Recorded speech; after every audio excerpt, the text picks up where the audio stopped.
She doesn't even go here. I'm bi, actually. Excuse me. Could the ugly, untalented gays please report to the principal's office? Hi, I'm Kurt Homo, and I'll be auditioning for the role of kicker. Hello! Welcome in, everybody. Thank you so much for tuning into today's special episode of Not So Straight Nerds. I'm your host, Luke. And I'm your host, Alicia. And today, we are going to be recapping the 2025 experience for us Not So Straight Nerds. Yeah, what a year.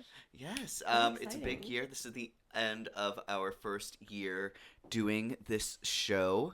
Just been Yeah. very excited. I want to take this as a little opportunity to thank all of you who have found us and have watched any of our videos.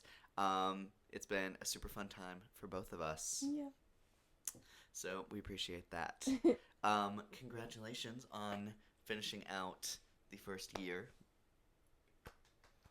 You too. Oh, thank you. We've been doing great. Thanks for listening to us yap. Yeah. However annoying that might sometimes get. It's okay.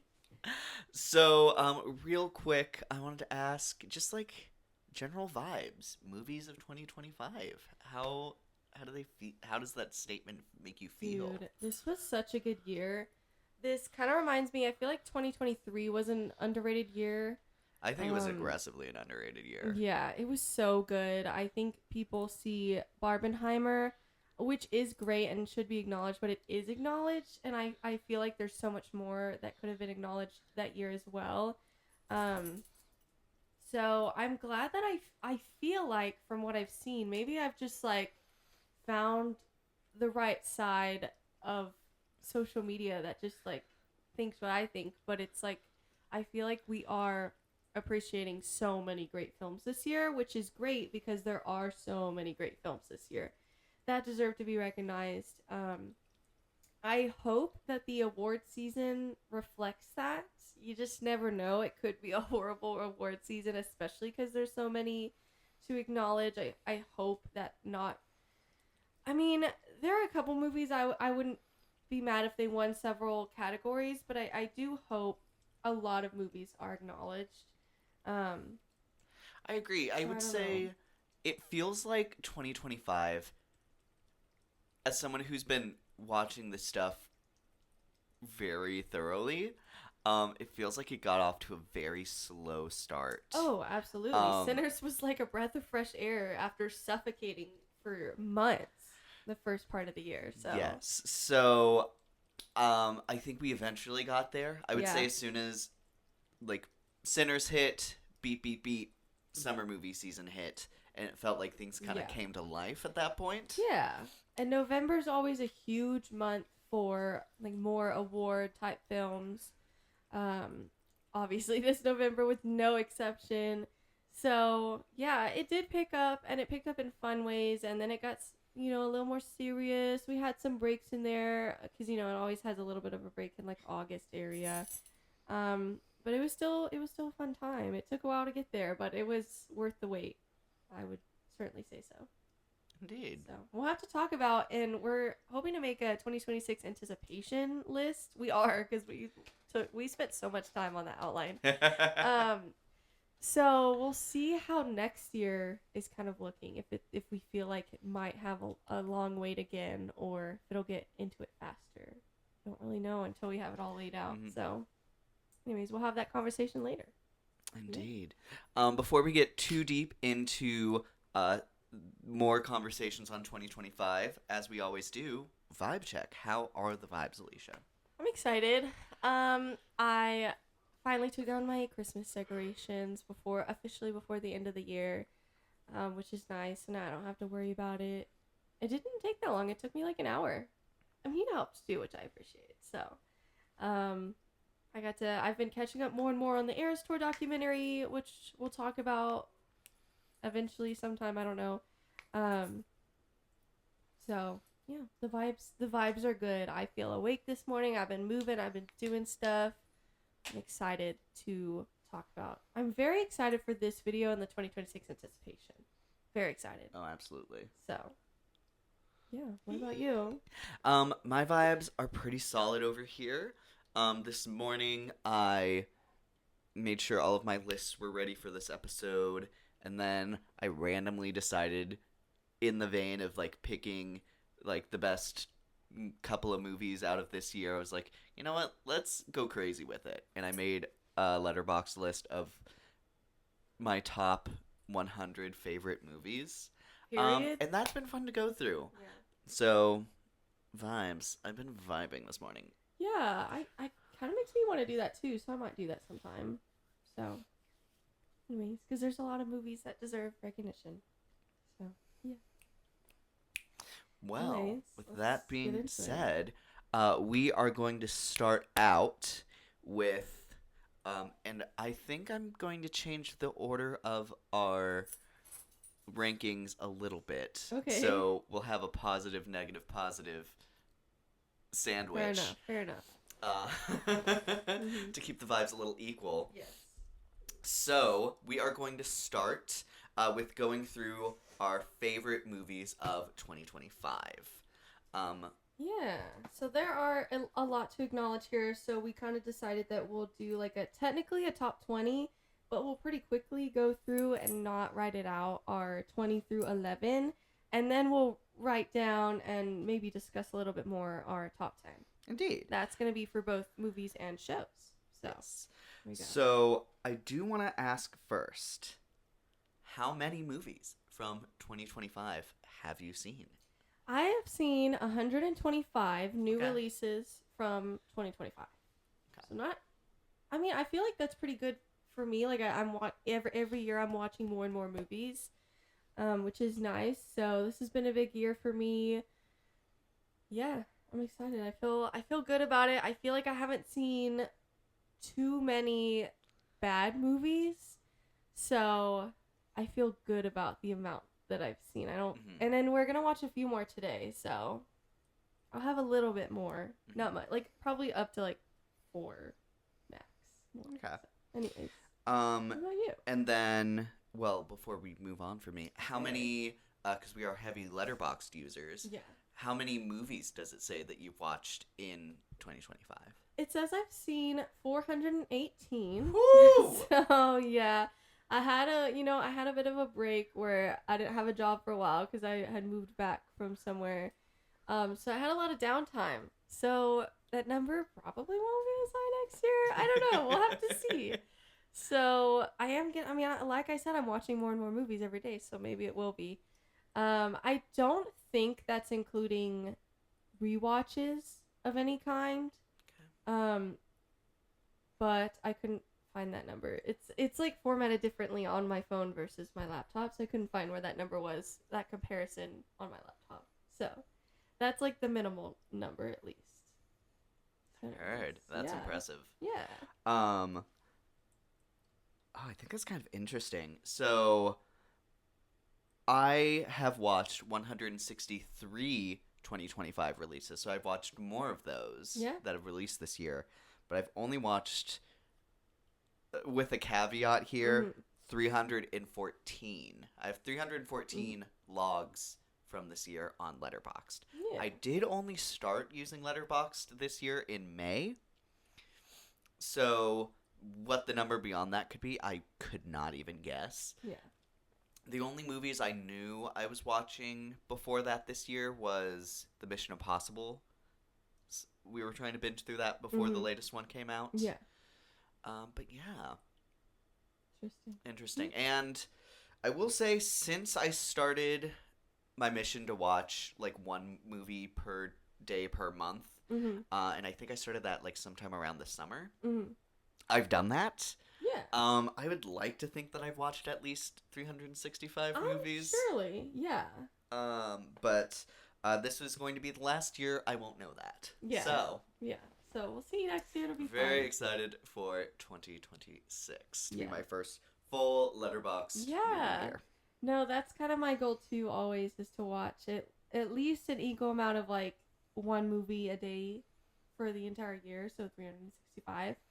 Obviously there's gonna be days where I don't watch any, but then there's gonna be days like we've had a lot lately where we have a break and we watch like 4 or 5 in one day. So I remember last year not last year. It was like a few years ago when I was in college. I randomly had an itch to watch all the Batman movies, and I did. I watched every single one except for the 3-hour one, the most recent one. So I saw every single one in one day. I did nothing that day. Nothing. So yeah. Anyways. Alrighty. Getting started into our rankings, what I do also want to do, because you have your letterbox pulled up, Yes. do you have your ranked list? I do. What I would Oh, like to do mhm. is, as we kind of bounce back and forth, Mhm. if the movie that I say is not on your list, I would like you to let me know where it ranks See? on your list, Okay. and we'll trade that back and forth. Okay. I'm a very- little nervous about that. It's okay. I'm excited. Okay. So, and once again, caveat: these are our favorite movies. Yes. and we They're would- like a mixture of what we think is the best plus our favorites. It's always gonna be. Yeah. I mean, But keep that in mind, and please, if you have your own list, we would love to know in the comments yes. below. And if you want to see our full list, I have started towards the end of our videos, like the last 30 seconds, I'll put in a little text box of our both of our usernames for Letterboxd. So follow us or go to our pages And you can look at see the all of full our list. lists there. Yeah. Yeah. Alrighty. Yeah. Would you like to get us started off with your number Sure. 20? And these are going to be So- pretty quick. Yeah. My number 20 is Twinless. Okay. No, good pick. So did you want to say where you're? Twinless did not make my list. Oh, where are you at, Twinless? I loved Twinless. It was such a fun twist. And the main two actors did such a good job. Good job. Great So, casting. I think considering it's not like if you told me that was like a major picture movie, I would have believed it. Yeah. So impressive, and so much credit to that director to cast himself as Dylan O'Brien's love interest. That's number 31 on my list. Sure. Then I have Frankenstein. That is on my list. Okay. Predator, Killer of Killers. That is number 24 for me. Okay. Jay Kelly. Jay Kelly. Oh, where did you go? That's 22. Okay. This one's my hot take, but I really liked this movie more than the average person did, so just keep that in mind that I am the odd one out, and I put The Accountant 2. I Ooh. loved The Accountant 2. The Accountant 2, I liked it a lot more than I expected to. Yeah. That's number 59 for me. Yeah. Karate Kid Legends. Another probably hot take, especially for the film community. I don't care. I had such a fun time with that film, and that's my truth.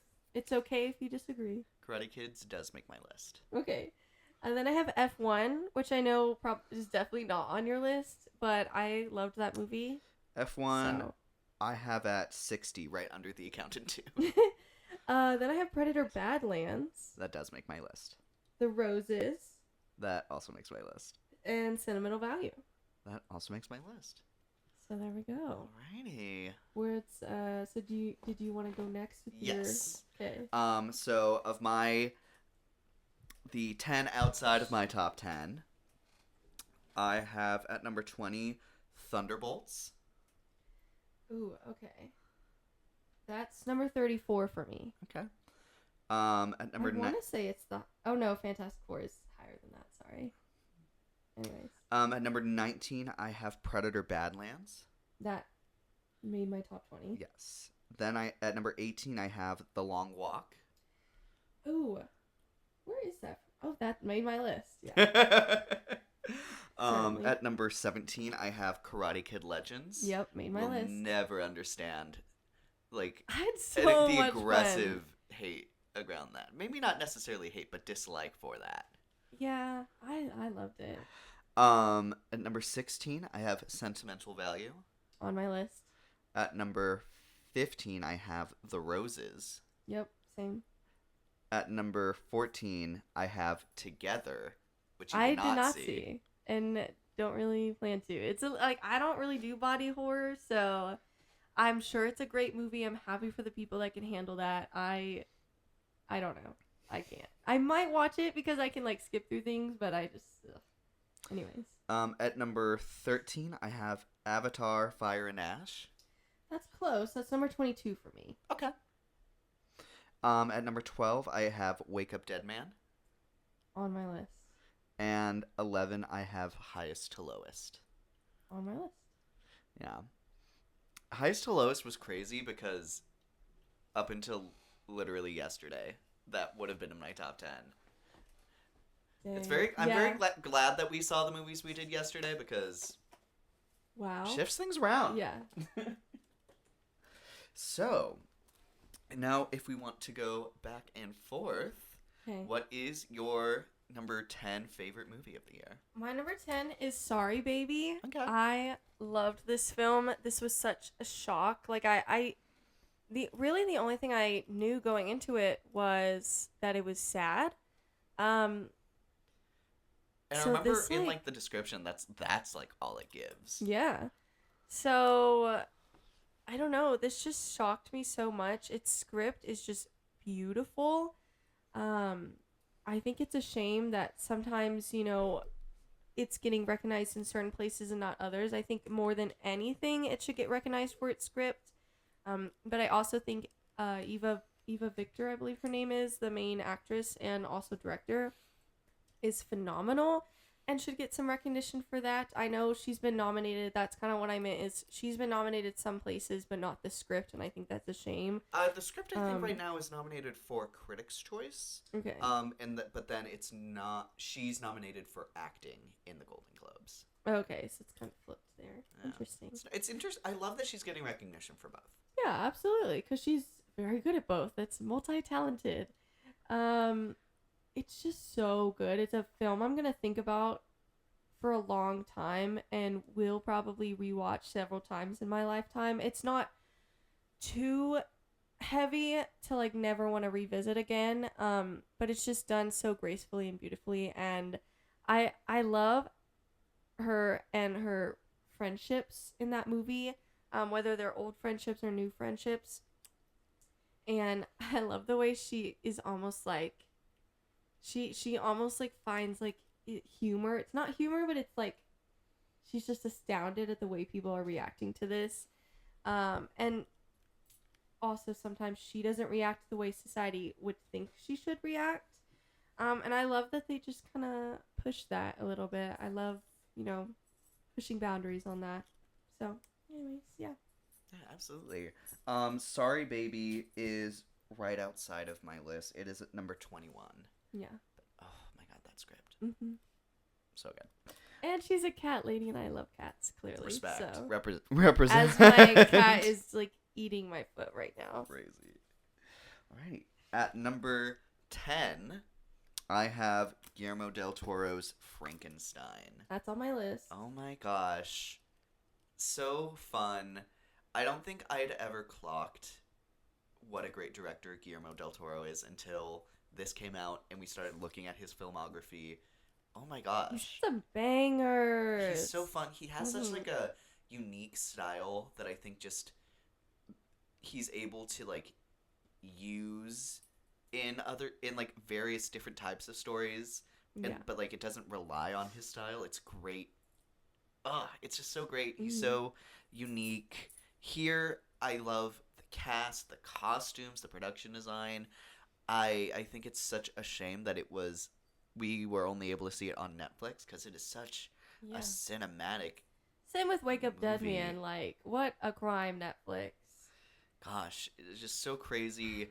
I've always loved the story of Frankenstein.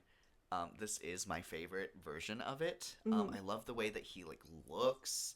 I think it's acted beautifully. Yeah. God, the dynamic between him and Victor is explored in such a surprisingly grounded way. Mm-hmm. Oh, it's heartbreaking. Yeah. And I got my old man in it, which I was so Mhm. excited about. I was Yeah. like, blind man, whoa! Yeah, it's the Leonardo DiCaprio. Yes, like, it's literally. him. Yes, just a reminder that's 19 on my list, so it did make my list. So, yeah. Okay, Okay. what is your number 9? Oh gosh, I didn't write it down. It's K-pop Demon Hunters, so I'll work on writing that down. Okay. No, I wrote it. Anyways, I'm a mess. So I think this is still kind of underrated in the awards talk. I feel like people aren't talking that this is like the front runner for two different categories, animated and original song. I would say ultimately it should be the front runner for both. I would be okay with Sinners winning original song as well, but I also think it will, if it doesn't, I could live with that as well, because Golden is such a great song and the entire soundtrack for this movie is so great, and I also think Sinners is going to win in a lot of other places, so I think they'll be okay. But you know, even if they sweep and get original song, I could live with that because they have some great songs as well, and it's just the entire scene. So, but K-pop Demon Hunters is so good. I think it's so fun. There's a reason it blew up as much as it did. I think unfortunately because it kind of shifted its audience into a lot of younger audiences, people started to discredit it, and I think that's a shame. Because I think we should be celebrating that young minds get to see such a well-made animated film. So yeah, I'm glad so many people of different ages can celebrate it. So I love it. I think it's great. Absolutely. Yeah. And K-pop Demon Hunters is on my list. Yeah. I've not said it yet. No, I remember when we first watched it, and it was good. It was really good. But then we get to Free, and it's like, this is different. This movie is changing my life right now. Like, it's an active, like, oh my god, I've never heard music like this in a way. So it's so good, and I really hope it wins something. So No, Yeah. for sure. Alrighty. My number 9, I have 28 Years Later. okay, let me see where that is. Yes, I'm actually very It's curious. pretty close. I don't know. You could talk about it. Okay. I'll find it. We saw the trailer for this first, and this was an amazing trailer. Is this number 45? Which, to be fair, I probably need to move this. I definitely need to move this up. I Okay. don't know why it's that low. Anyways, seeing some of the films that are above this, and I'm like, no. The trailer, I think, was a really great pitch. We were not familiar with the 28 franchise before this. So we had watched the 2 prior films, right? It's Yeah, 28 days and weeks. Yes, 28 days 28 days and 28 later. weeks. So we watched the 2 prior films. And I feel I have aggressively landed opposite of most people on this little trilogy. I think most people adore the first one, think the second one is fine, and then this entry is very hit or miss for people. I don't like the first one. I think Cillian Murphy's fine, and I think the design of the infected are really interesting. Beyond that, I think just aggressively not for me. And then the second one I think is fine. But this one is, I think, it jumps out of its genre so interestingly. The idea of a coming Now of it's 40. I put it at 40. I'm good with that. the idea of a coming of age story in a zombie or infected apocalypse, I think is such an interesting pitch, and I think they execute it so well. Our main character, I think, is a great and I think under talked about child performance. I think he absolutely nails this role. I love the idea of being told what the world is and how it works, and then, going out and discovering that for yourself and coming to your own conclusions. I think that's such an important part of growing up, and I love this movie exploring that. The sets are beautiful. The design on the infected, I think, are so well done. The cast is incredible. I think it's such a bummer that I feel like it's getting almost like the superhero acting treatment, because there are some amazing performances in here. Yeah. Like Jodie Comer and Ralph Fiennes. I like those two specifically. I think are incredible here. Yeah. Gosh, the sets, the script, There's just, oh my gosh, I was like sobbing multiple times throughout this. And I will say the ending is very jarring. It still works for me because I kind of went in knowing what they were setting up for the sequel. Yeah. And I actually think it's led up to and hinted at pretty well, but the editing is still like super jarring, but it's very intentionally doing so. Yeah. I think that last note changed people's perspective on the entire movie, or some people's at least. Mm-hmm. And I think that's a huge bummer, because I think this is really a really elevated genre film. Mm-hmm. Oh, and the cinematography, like when they're running across the water bridge. Oh my gosh. That shot's like stained in my head. Mm-hmm. All right. My number 8 is Highest to Lowest. Okay. I haven't seen a ton of Spike Lee films. I believe this is actually only the third one I've seen. But I've loved all 3 of the films that I've seen from him. This is no exception. You know, Denzel Washington is obviously, I think, on another level. Not just in this film, just in general, as an actor. I feel like people maybe don't talk enough. I don't know, maybe people have talked about this, but I feel like the way people are talking about Timothée Chalamet, like he's building up a similar reputation. That's great because they both do great work that's just on another level. So, you know, when people talk about this is the next, like, whatever, which is kind of silly, but I mean, I kind of get it. I would say I would pick them two as a comparison.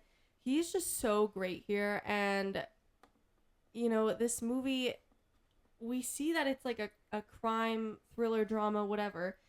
But we don't really get that at first. And we're like, what happens to turn this into that? And then you have him on the phone and you realize what's happening. And it just spirals from there. And it's so good. I mean, this movie was good before that, but then it's just like Denzel Washington. It just steps to another level. I also wanted to shout out A$AP Rocky. I think that was interesting because he's a musician and then now he's acting. We just saw him in something else yesterday that he was good in. He was really great in this movie. I really want to see him in more things. We just saw him yesterday. We watched If I Had Legs, I'd Kick You, and he was great in that movie. However small a part he had. So I just want to see him in more things as well. I think the music is great. Mm-hmm. 2 really great original songs. Yeah. And Highest to Lowest, the song, that song at the end, I honestly kind of hope sneaks in somewhere into original song, even if it's not Oscars. You know, this also worries me that I don't even know if it's eligible for the Oscars because I don't know if it got a theatrical. I think it did. I think we looked it up and it got a small one. Highest to Lowest is on the short list for songs. Yeah. So, it is. Yes. So that's good. Maybe it will. Maybe it will just get in because I think it's much more deserving. You know, compared to some other. It's on the higher end of the ranking of those songs. I think people are talking about Dream Is One from Avatar way too much. I would say I didn't even like that song, nor did it fit the movie. This is a good song, and it fits the movie. That's my 2 cents. I like Miley Cyrus, and I like her songs, but... And another element that I think... is not for Avatar. I've heard the conversation, but I love when songs that are being nominated are actually in the movie and not just over the trailer. Yes. I love... Or the credits. Yes, that's what I meant. I love having a space for song and music in media. I think if you look at 2024, where that was not utilized very well, outside of like Wicked. To the point where they didn't even let them get performed live. I really hope they let them get performed live this year. I mean, given some of them, I don't see how you... I would be very surprised if they didn't again, and I'd be very bummed out if they didn't not hearing again. Golden live. I will say, I know people are kind of complaining though. They're like, I want to hear another song live. Wait till after the Oscars, and they probably will. But obviously they're working towards an Oscar right now, so I think it's understandable that they're only performing Golden places. Like they performed at the Macy's Day Parade. I saw that, and they're killing it. And so many other places, and yeah. Love it. Indeed. Okay. Your number 8? My number 8, I have Superman. Valid. Gosh. That is on my list. Okay, good to know. I was curious. Gosh, the casting, the shots, the script, I think, is so interesting. If this movie had come out a year ago, I would have thought it was, like, too on the nose or too out there, but, like, this is written as, I think, one of the most relevant superhero movies of its time. Yeah. Well, and I think, in the conversation of other media that people have called to on the nose, like The Boys, we're going to have that conversation when the final season comes out in more detail, but I think there's something to be said that I think this does that job so much better in a way that makes you feel hopeful, not like doomed. Yes. So Especially having watched all of the previous Superman live action films before this. yeah. This is definitely a highlight of them. Mm-hmm. Gosh, it's interesting to compare this to Man of Steel because I still enjoy Man of Steel better than most people do. But this feels so much more in tune with what Superman is envisioned to be. Yeah. And exploring how that works in a modern setting, and the idea that, like, his greatest power is his ability to inspire people. Mm-hmm. Gosh, I think they just do that so well here. The idea of, like, you are what you choose to be, Mm-hmm. and bringing some of these characters to life, like Mr. Terrific, I think, Mm-hmm. is bringing him into the mainstream, I think is so cool. Hawk Girl, Yeah. Green Lantern in that bowl cut. Oh my gosh. He's so funny. Oh, it's just so fun. So many fun, great musical needle drops. They have Which crypto in James- it for a lot, which Crypto is is a fun. great choice. Mhm. The score, I think, is super great. Yeah. Obviously, there's the iconic Superman theme, but then, like, Lex's score as well, I Mhm. think is also, like, top notch. Yeah. Ugh. I love the scene where they're in like the wormhole or whatever it's called. I forgot pocket what it's called. dimension. Pocket dimension. I love that scene. I think I'm glad it's being talked about a lot. And for those who underappreciate this, just because it's a superhero film, I don't envy you and I don't want to be you. And I'm so glad I don't share that opinion. No. But I think you're missing out. Maybe have some more fun in your life. That's my advice.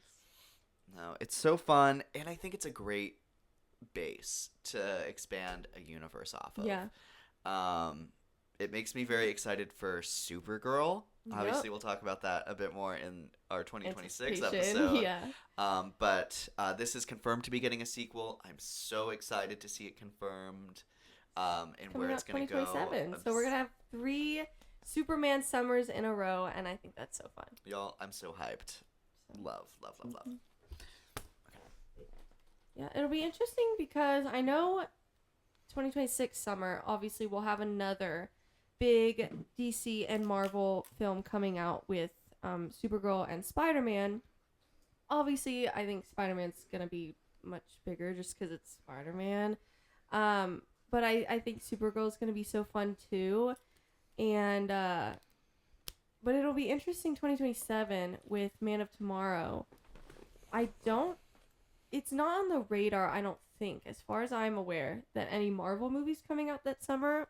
I feel like I got the impression that they're doing another, like, kind of big break with their, like, a year break. We'll see. I feel like They they're have holding time things to add very something. close to their chest with Doomsday. Mhm. I'm sure I'd be surprised if there's not a movie coming out between the two. Because look at Infinity War and Endgame, and you had $1 billion in between them. Yeah. Even. Mhm. So I'm sure they're just doing a better job of not announcing everything beforehand. Yeah. Which I think was a huge issue for a while. Yep. So, but I would be excited to see something else that year from Yeah. Marvel. Be interested what it could be. So, because I know the X-Men are being talked about a lot. So I'm like, is it going to be something X-Men? And Jack Schreier, who did Schreier, who did Thunderbolts, Okay. or I don't know. Schreier. It's not Schaefer. That's different WandaVision. different person. Okay. Too many Jeffs. But I the guess. director for Thunderbolts is confirmed to be doing the X-Men movie whenever they do that. So Might be an X-Men movie, guys. I don't know. So we'll just have to see. So your number 7, did you go? Yes. My number 7 is Wake Up Dead Man. I think it's a crime.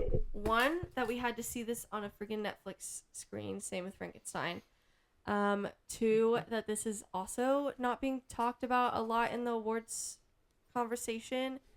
Glass Onion, I don't know. Maybe I can understand that a little bit, although I still could see other categories it could have been nominated in.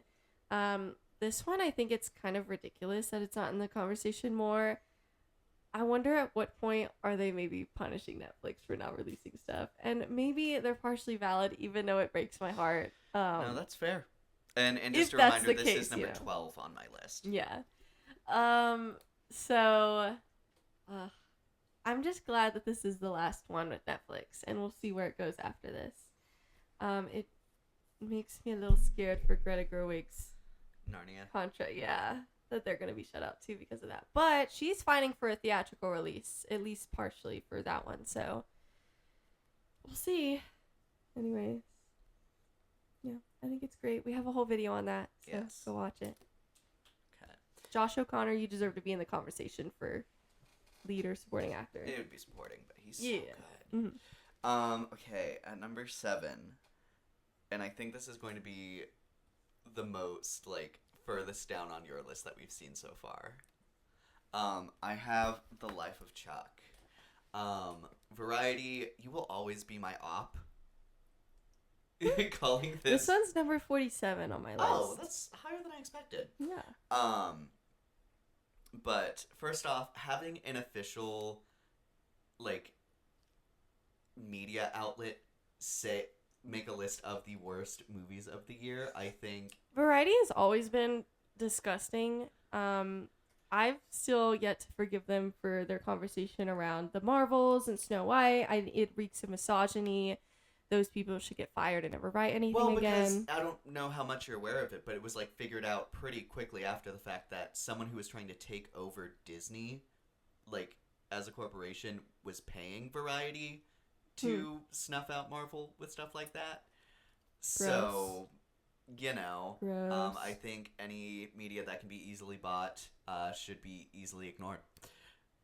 So, but this one, So oh my gross. gosh, I think this one resonated with me on such a high level. I understand how it doesn't vibe the same way with everyone. But to But put it I on think its to say it's bottom a 10, bad movie, you're just um, objectively wrong. I Watch highly more disagree movies. with you.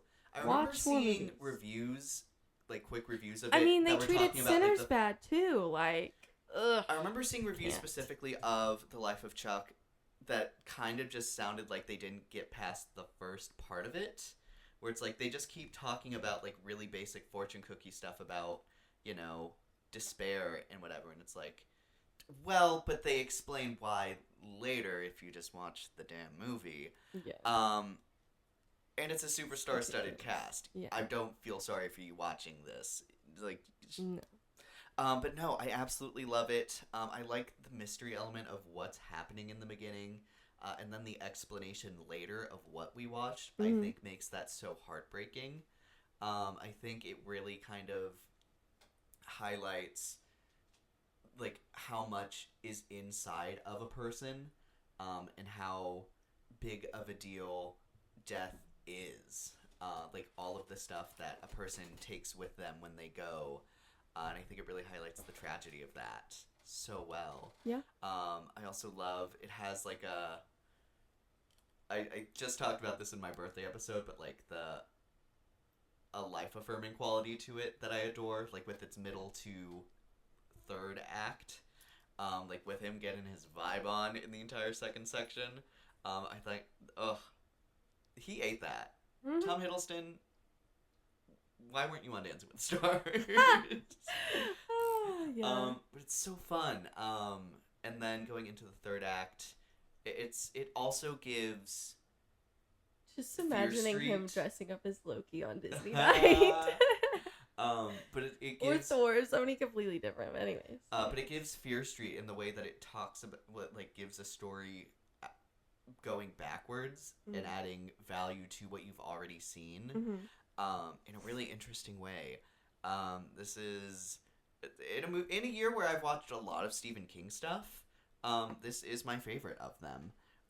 Followed incredibly closely by It Welcome to Derry. But yeah, absolutely adored this. I thought I was going to like it. Eventually was able to find it on digital and absolutely loved it. Yeah, I mean, it was on your draft. It was on the first draft, so. Okay. My number 6 is The Long Walk. I love this movie. It was so good. I also think it's a shame that this is not at all in the words conversation. I think Cooper Hoffman and David Johnson are phenomenal and need to be in so many more projects together. Projects in general, projects together especially. So, God, they do some amazing work here.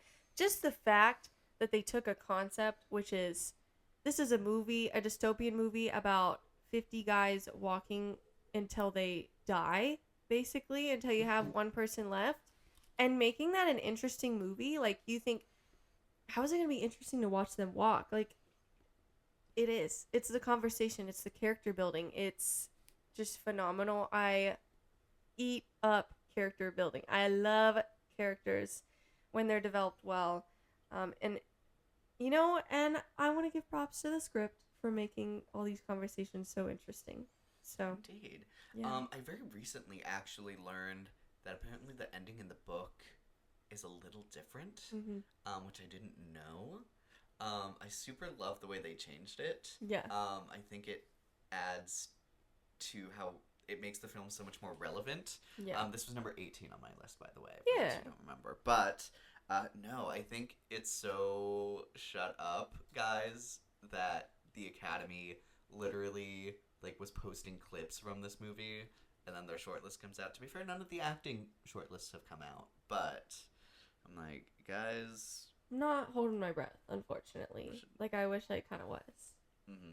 But I will say, I think that this is, like, a huge landing point for both Cooper Hoffman and David Johnson. I keep forgetting his name. I keep thinking his name is Pete. I just love the way his name is spelled. His last name is spelled. So I don't know. For some reason it clicks and I remember it in my head. My memory is like wild. It has no logic whatsoever.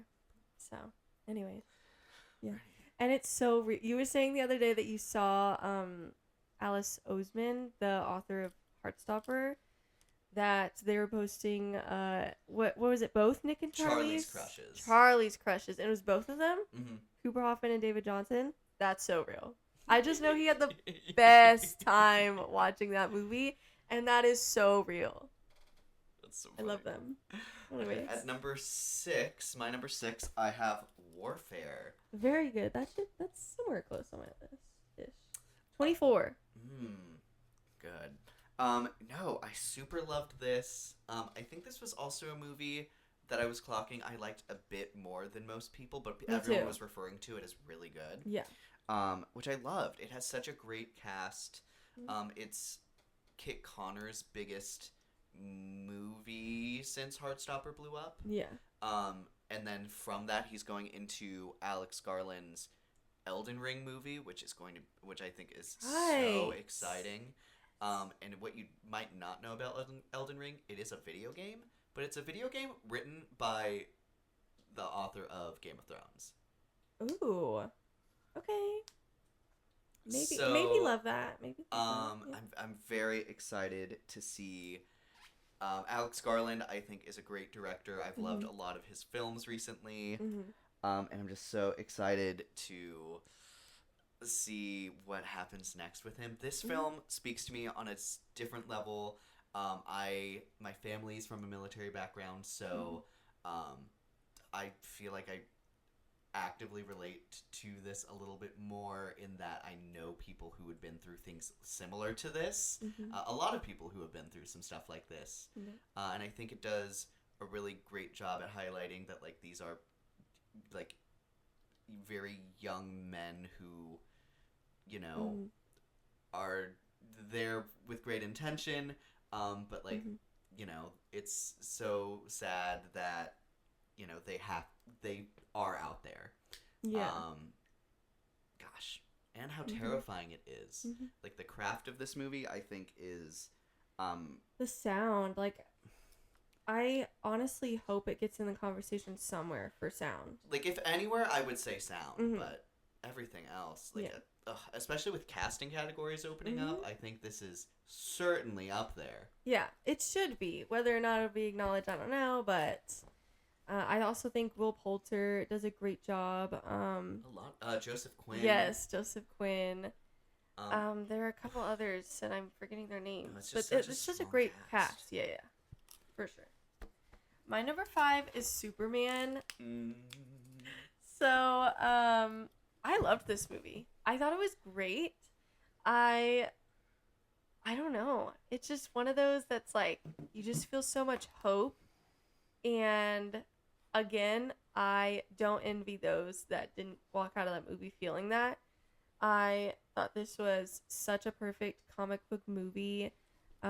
It was equal parts just so fun and like nerdy, and also just really well done as like a film.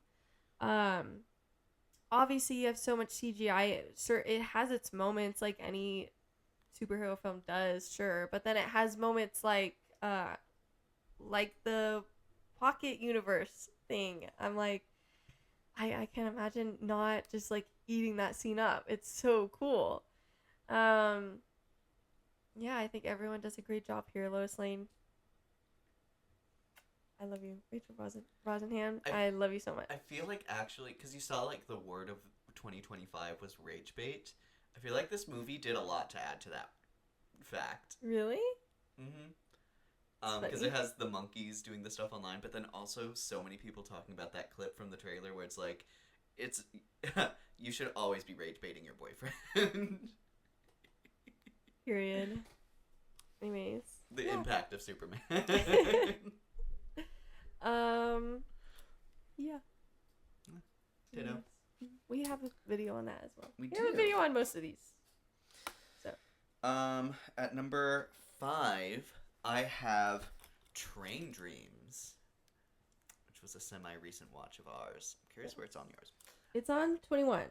Mm. It's very pretty. I was not quite as obsessed with the story as I think a lot of people were. Mm-hmm. But it's very pretty. So. Man, this is the first movie on. No, it isn't. Warfare is also, it has like 5 stars for me. Yes. So everything up from Warfare has 5 stars for me. Gosh, I didn't expect to be so into this movie, and it certainly takes a second, even if like the aspect ratio and the cinematography is like an immediate hook, because I think it just stands out so interestingly with the way that it's shot. I think it has great performances, especially with its lead actor. I think that was Joel Edgerton. Yes, Joel Edgerton. I think he portrays so much sadness in his role, both in like the big outbursts, but then also I think just in the passive sadness, which I think is done really well here and is like the heart of this movie. It reminds me a lot of The Brutalist, in like all of the best ways, both with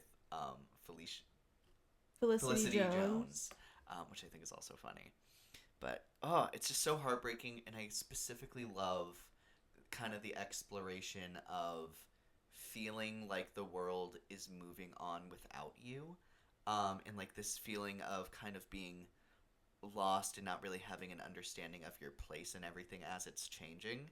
I think that's a really interesting theme, and it's just so explored in so many different ways here, with like the boots on the trees that are getting cut down, and like that's his job. Yeah. Like his past literally haunting him. Yep. I think all of those shots of like the man that died in like the fire, I think is so jarring.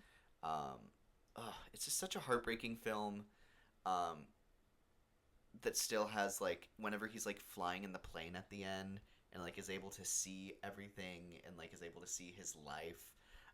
It's just it has a weird life affirming quality once again. And you know what? That will always work on me until I'm dead. And then I'll be like, life affirmed. Right. You said this is where it starts to get 5 stars for you? 6 was. I didn't mention, but Warfare is also a 5. 6 was for me as well with The Long Walk. So that one's Superman. And my next one, number 4, is Ne Zha 2. This is another one. There's so many on my list that I think are not being talked about enough. I don't know if this is just for whatever reason ineligible for international feature film. But if it is eligible and it's just not being talked about, I think that's actually wild. Actually, objectively wild. Same with this is an animated film, so I don't know why it's not in the conversation for that. It's like my brain is saying it has to be because of eligibility. It just can't. You can't be the highest grossing animated movie of all time and be ignored. That's just ridiculous. So I don't know. We'll see if it ends up getting in the conversation for things. It's just so awesome. It's so good. It's like, you just watched Inside Out 2 not too long ago, and that was the highest for a while, and then this one comes in and you're like, what the heck is this? And it's almost like you're threatened, but then you watch the movies and you're like, nope, never mind, I get it. It's so good and so deserving of those vibes. It's like you can't even be mad. It's so good. So it's crazy good. You know what? I'm glad that it got into the conversation of I need to watch this at some point. So there you go. That's great. At number 4, and that's number 23 on my list. That one is so good. Number 4, I have Marty Supreme, a last-minute addition. We watched that yesterday. We watched that one in Song Sung Blue. Song Sung Blue is 20... No. It was number 50 for me, so that's a little up, but that's okay. For me, Song Sung Blue is number 26. Loved me some Song Sung Blue. Yeah. Marty Supreme is on my list, so just wait. I assumed so, but not too long. I'm only in my top 3, so another movie that is just firing on all cylinders. So good. The script is insane. Mm-hmm. I think it does a lot to really feel so overwhelming. I'm really grateful that you had watched some Josh Safdie movies before we went into this and warned me. That, yeah. Like, I watched Good Time and I watched Uncut Gems, and I was like, be prepared to like hold your breath this entire movie. It's gonna be batshit crazy. And then it was, and it's, and I said after the movie, I said, I don't care that it's clearly a formula for him. It's a formula that works and hits every time, and he's getting better at it. This is like I watched Good Time, and then I watched Uncut Gems, and then I watched this, and I think each movie improves. Would you say, because I haven't seen those other 2 films, would you say like narcissism and like privilege are kind of a theme between all of them, or is this something different to this movie? I mean, it's certainly like they're making like the worst decisions ever. Good Time is more so like it's like brothers, and then one of them gets caught by the police, so the other's trying to like evade them and also figure out, can he get them out. There's a lot of complicated layers to that. There's layers because the brother that gets kidnapped, I don't know if he has like Down syndrome or something. I forgot what it was, but he has something to where like you think he shouldn't have been involved in this at all. It's like selfish for you to have done that. So it's certainly like selfish people, but it's just, they're making horrible decisions and getting themselves into really bad places. Well, certainly here with Marty Supreme. And by the way, Timothée Chalamet, if you do not get all of the awards, then what are we doing here? Why do we have awards? Sorry. It's that crazy. It's the momentum like that his lightning. PR team is doing for him right now, like, it feels like he is perfectly placed. And frankly, if he doesn't get it, like, and there are some other great performances that I would love for them to give their flowers at the right time. Certainly. Like, like Michael B. Jordan. Michael B. Like Jordan. I really, truthfully, honestly, could not be mad if he won instead of Timothy. But it's just, I do think ultimately But if Timothy doesn't get it, he's so valid to have a Marty Supreme crash out. Oh my god, it's so hard because it's him and Michael B. Jordan and also Leonardo DiCaprio. But you know what? He already has an Oscar, so I think it should be between. Not that that means he didn't give a great performance. Of course it does, and not that that would mean he can't win the Oscar. Certainly he can. Emma Stone just won her second one not too long ago, where I thought Lily Gladstone should have won instead. But it's Timothy. That's just the better That's the best performance between all of them. And I think a lot of people are saying that, well, it's just on a different level. It's like lightning in a bottle. It's so crazy. And everyone else acts off of him so well. Mm-hmm. They keep up really well. There's a couple of movies that we've seen in the last couple days that I think really try to build a sense of helplessness. And I say try with a capital T. Mm-hmm. This movie, I think, does such a great work of showing so many different methods of him trying to succeed and him getting in his own way every time. Yeah. God, it's just so palpable. Mm-hmm. There's so many moments that I think build tension really well, and then there's so many moments that just randomly flip the script all of a sudden, and both are done so expertly. Like, oh my gosh, this movie is so insane in the best ways possible. Yeah, so there's ping pong.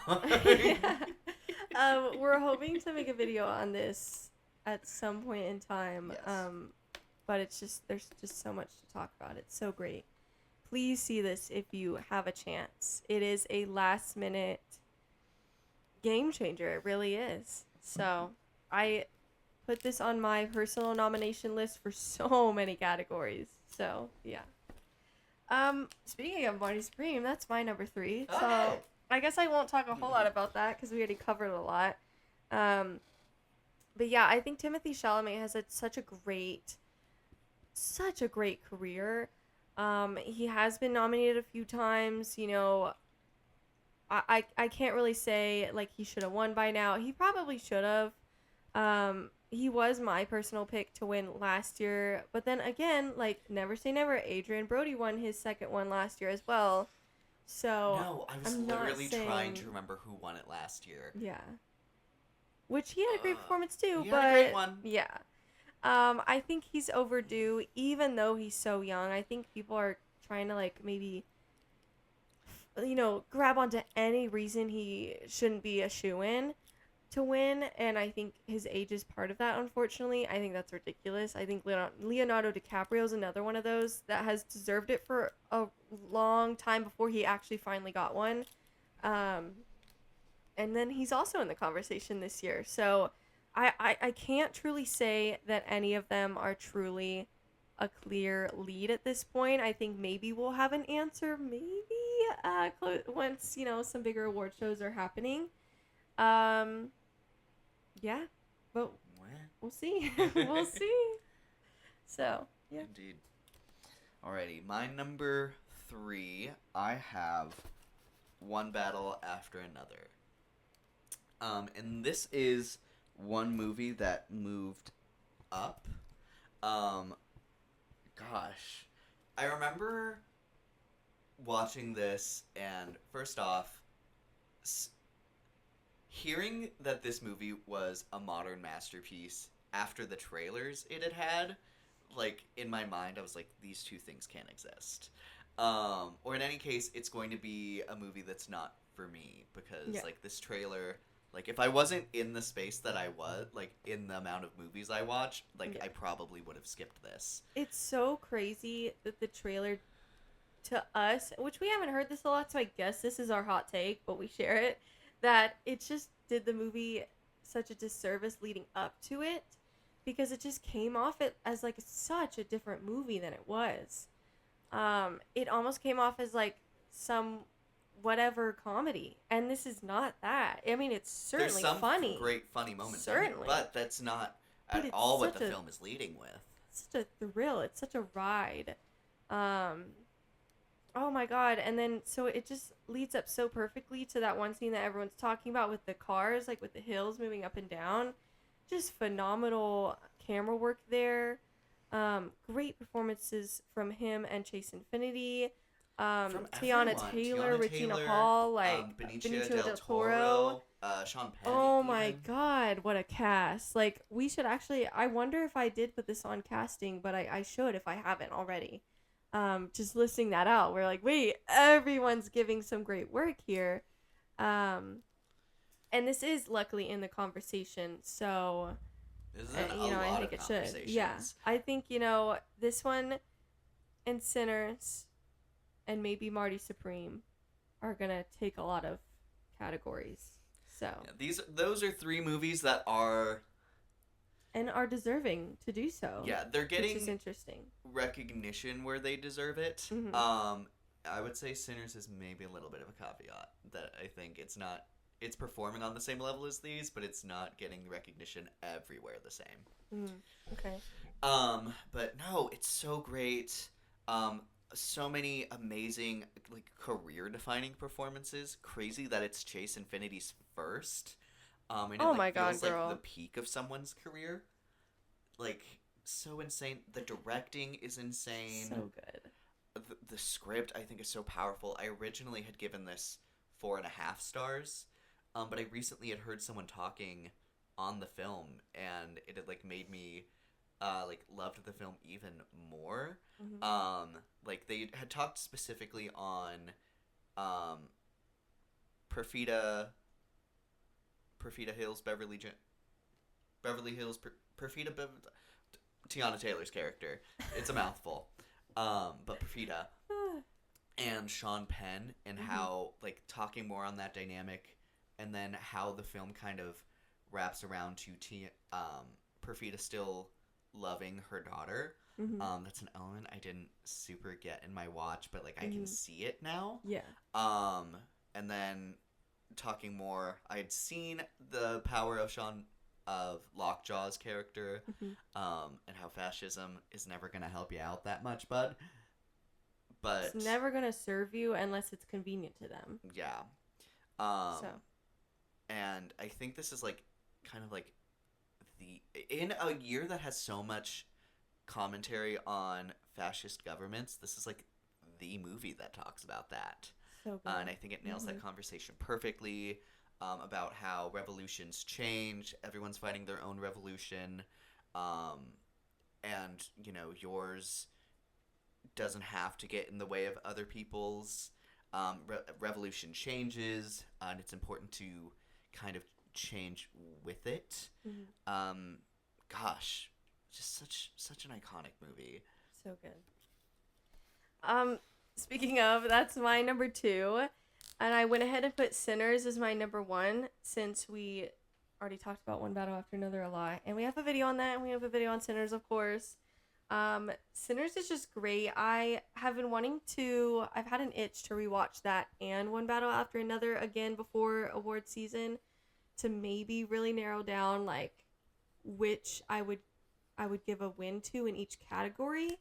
Because I've just nominated both movies in my own personal nominations so many places. They're so good. I think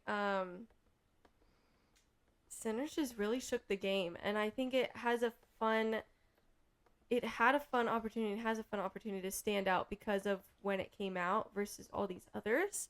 It came out so early, but it's still talked about so much. It reminds me kind of Everything Everywhere. Yeah, where that came out early too. Also in April, I believe. And it's just been stuck in the around. conversation for so long. Like, Yeah. it's still almost in- impossible to remove it. Even Yeah.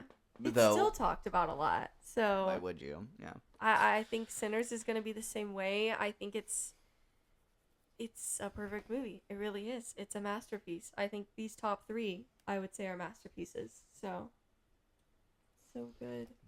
Yeah. I went ahead and put my top 2 as well. At number 2, I have K-pop Demon Hunters, and then number 1, I have Sinners. K-pop Demon Hunters. That was another movie that was at a 4.5 for me, but I recently moved it up I think it is just too iconic.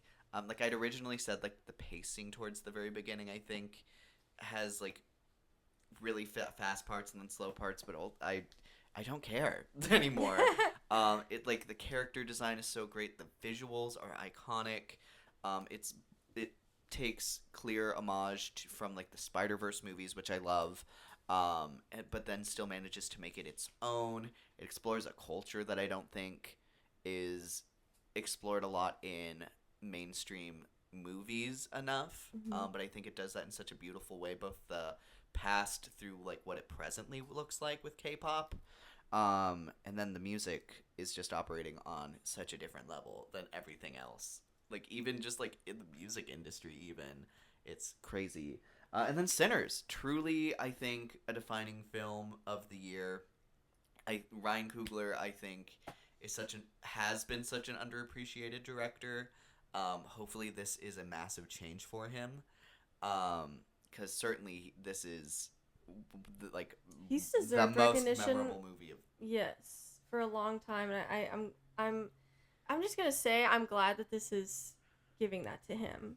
I think I can say that confidently that it will. Maybe not as much as I hope. I don't know, but it's going to give him recognition. So it already has. So Gosh, yeah. it feels maybe cheesy to say this, but like I love like black storytelling. Like especially when it talks about like period pieces focusing on that experience. I mean that one scene with the song and all the different types of dancing and costumes and culture, and it's just, who thinks of that? He does. It's so great. And I recently saw a tweet where someone saw in the credits the amount of consultants for different cultures, for different a lot of different things. They had a lot of people Did they get to a help with the vampire history. I don't think so. I don't know. But they had a lot of people just to make this unique and accurate, and I love and appreciate that. And to go back on a conversation we were having earlier, being able to infuse a great story with such great music as well, and such great scenes to highlight music, like this. Like iconic scenes. Like there's obviously the iconic scene, probably the most iconic scene of the year, most would say. Yeah. With like I would say piercing the veil. But then even outside of that, when they're trying to get in the door, the Rockin' Robin, and then like the huge dance number with all of the vampires outside. Like, and then like the last music number he does. It's just that good. Oh my gosh, the themes, the cinematography, it's just all there, and it's so. Even my dad, sometimes I don't know how he's gonna react to certain movies, and I didn't know how he would react to this one, but he loved it. Like, and he's like, that was awesome. And it's sexy. This is a movie that does That's so why I was a little much. like, I don't know. It's scary, it's sexy, it's funny, it's dramatic. Mm-hmm. It's so much. Yeah. So good. Gosh. Okay, to switch gears here. Yep. We're gonna do a little, like a compliment sandwich.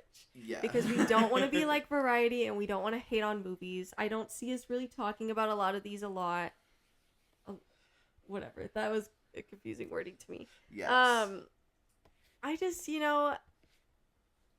I don't know. Well, let me explain. We're gonna have a worst movies list of the year. And I would say, I don't want to even call it a worst movies list. I will say our least favorite Our least list. favorites, yes. So. I'm Yeah. still interested to see where this lands on both of our lists Yeah. again. But once again, these are only our thoughts. If you loved any of these movies, honestly, I would love to see you comment why you love it so much. Yeah, I really always think would. that's important to when movies don't land, is to have people explain why it works for them. Absolutely. And I love, that doesn't necessarily change my feelings, but it can change my thoughts on things. I love hearing alternate points. So please do not take any of this to heart. Mm-hmm. And still, mad respect to everyone who made these movies. Making a movie is insanely hard. Yeah. And takes so much talent and love. And end of the day, even though we didn't love these movies, I love that they got made. I love that they exist. Yeah. Yes. Also, just to clarify, I was gonna go through like my number one on this list was gonna be my least favorite movie. Is that how you want to do it? I want to do leading up to our least favorite. Yeah. Like one is your least favorite movie? Yes. Okay, yes. Okay. And let me say, there are some honorable mentions this year that we won't name. But do you mind if I get us started this time? Sure. Okay, so and the thing is, I think that this list is going to be more aggressive of stuff that I've seen that you have not. Okay. Sure, because you've seen more movies and you know you've told me not to watch some of them, so that's kind of what I meant. I'm like, I've watched a lot. I've watched some bad movies, but I haven't seen a crazy amount of bad movies. So. Okay, Yeah. So starting at number 10, Variety. Once again, looking, I think it was Variety or was it Deadline that did the list without sinners? Like best movies without Yes. sinners? I think it was Variety. Or Or the Rolling Stones or Rolling something. Stones, that's what it was. But they included, at my number 10, Eddington on that list. And, Which I have not seen that. and so let I me can't tell speak on you, like, not having Sinners on that list is, like, just a little bit crazier than Eddington making that list. Your Honor, this is trying to be a modern Western, but talking specifically in the setting of the USA during COVID in a small town. I will say, I would be going into this not expecting much just because of how you've talked about it, but it is in a way where I still kind of want to watch this movie It's for my own watchable, opinion. but it's just very aggravating. It has Pedro Pascal as the mayor running for re-election against the sheriff, who's played by Joaquin Phoenix, who also is kind of on my shit list recently. Because, dude, just the He's stuff he's fixed done some behind the interesting- cameras is like would get anyone else fired, but then he's like too big of an like would cancel their career. Oh yeah, like dropping out of that one film? Yeah. Oh my god, I was just reminded of that.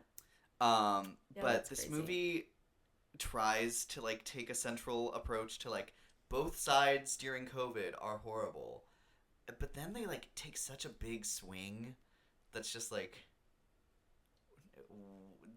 this is a different movie now, and it's not a better movie than what you started with. It's watchable. It's certainly it maybe runs long, but it's never doing anything that's boring. But the setting is boring. There's a lot of characters that kind of just do stuff and leave, and the whole thing just makes me feel gross. Okay. Not for me. I don't have much to say about this one. I put The Christmas Ring, the one that came out this year. It is technically called Karen Kingsbury's The Christmas Ring. I blame Luke for making me watch this because that's the only reason I watched it.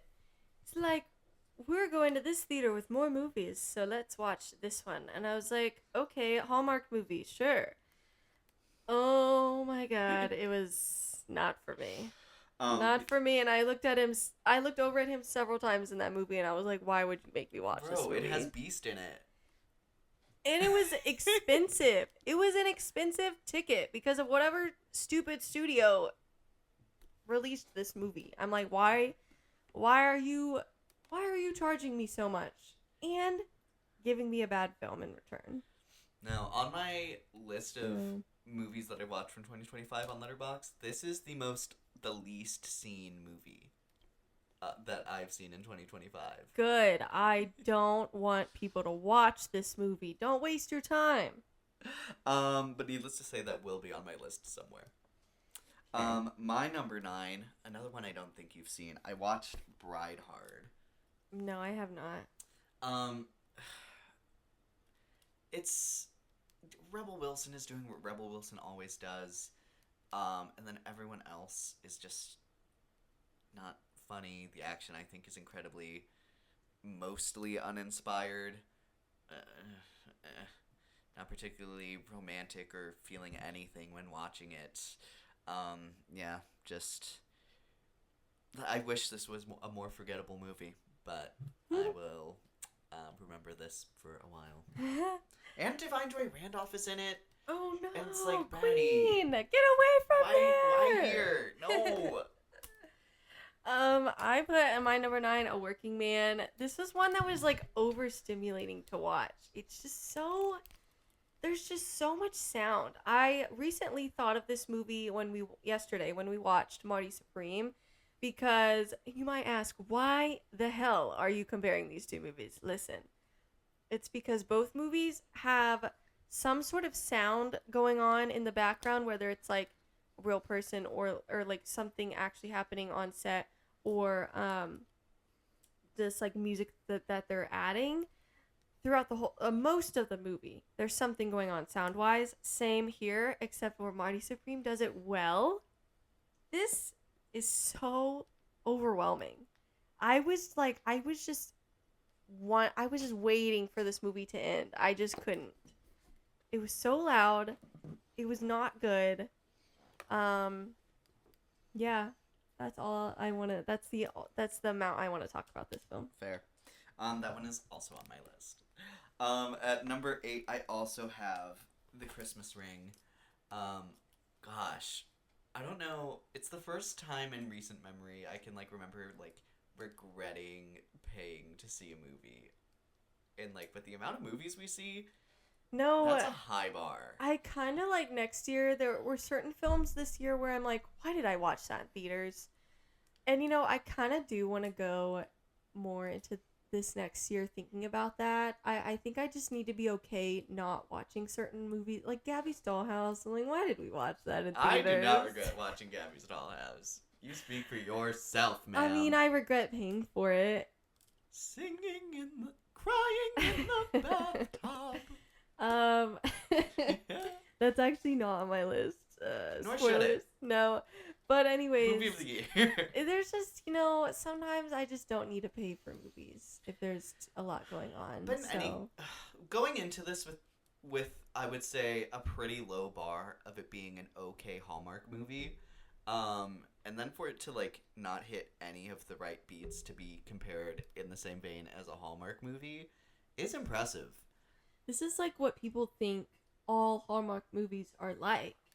And some of them are pretty decent and good and cute. Or in any case, This is most not of them that. are enjoyable. This is not enjoyable, at all. No. It's just needlessly bad writing. Apparently this is based off of that person's book. And I can't imagine this working in a book format either. So it's a very bizarre story. No. My number 8 is Wolfman. This is one I think both of us had actually high expectations for, and then we're severely disappointed. It was just so bad. I don't really know. It's one of those I just have no words. It's just bad and just disappointing. And I'm so glad we're getting Werewolf next year by, what is it?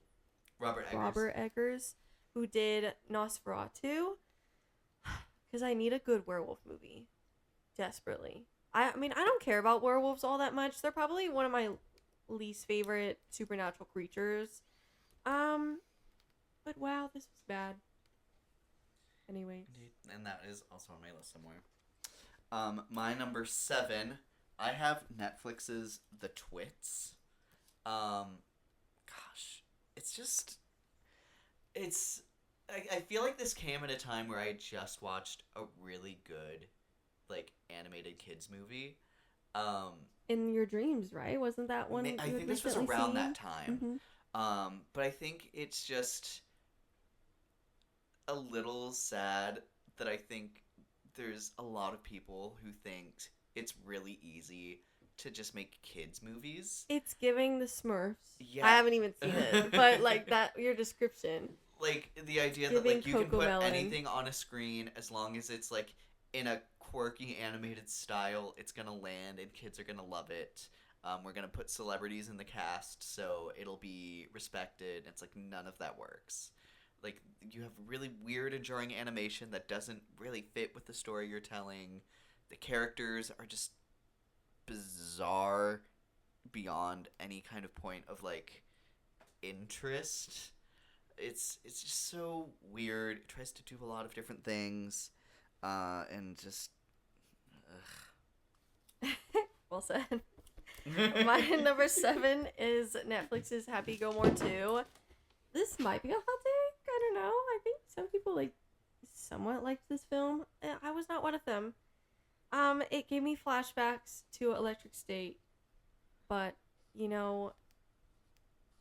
that one's also on my list. So, yeah. So you don't want flashbacks to either of these movies. So I don't know.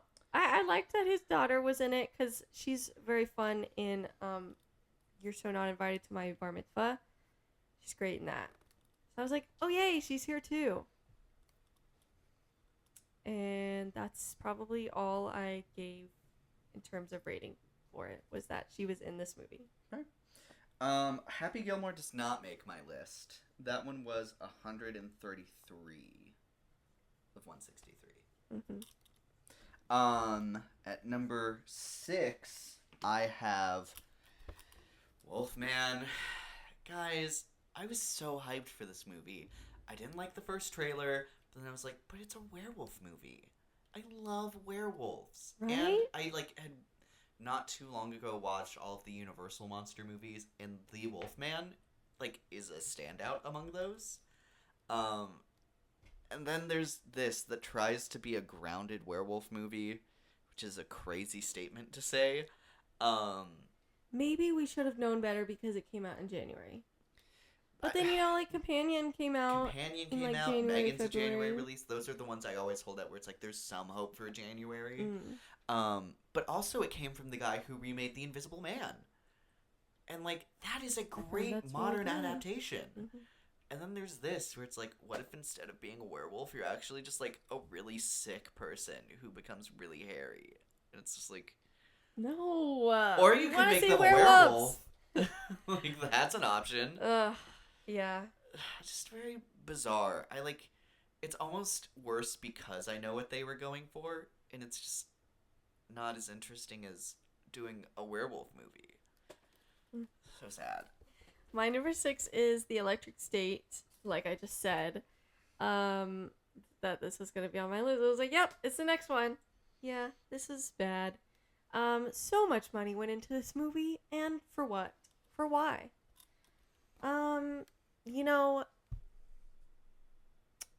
Chris Pratt has had bad movies. Millie Bobby Brown, this is probably my least favorite that I've seen you in. The only other ones I can even think of her being in are the Enola Holmes ones, which I actually like, and Damsel, which I like more than most people do. Yeah, this was so bad. So many celebrities were in this. Anthony Mackie, I forget you're in this.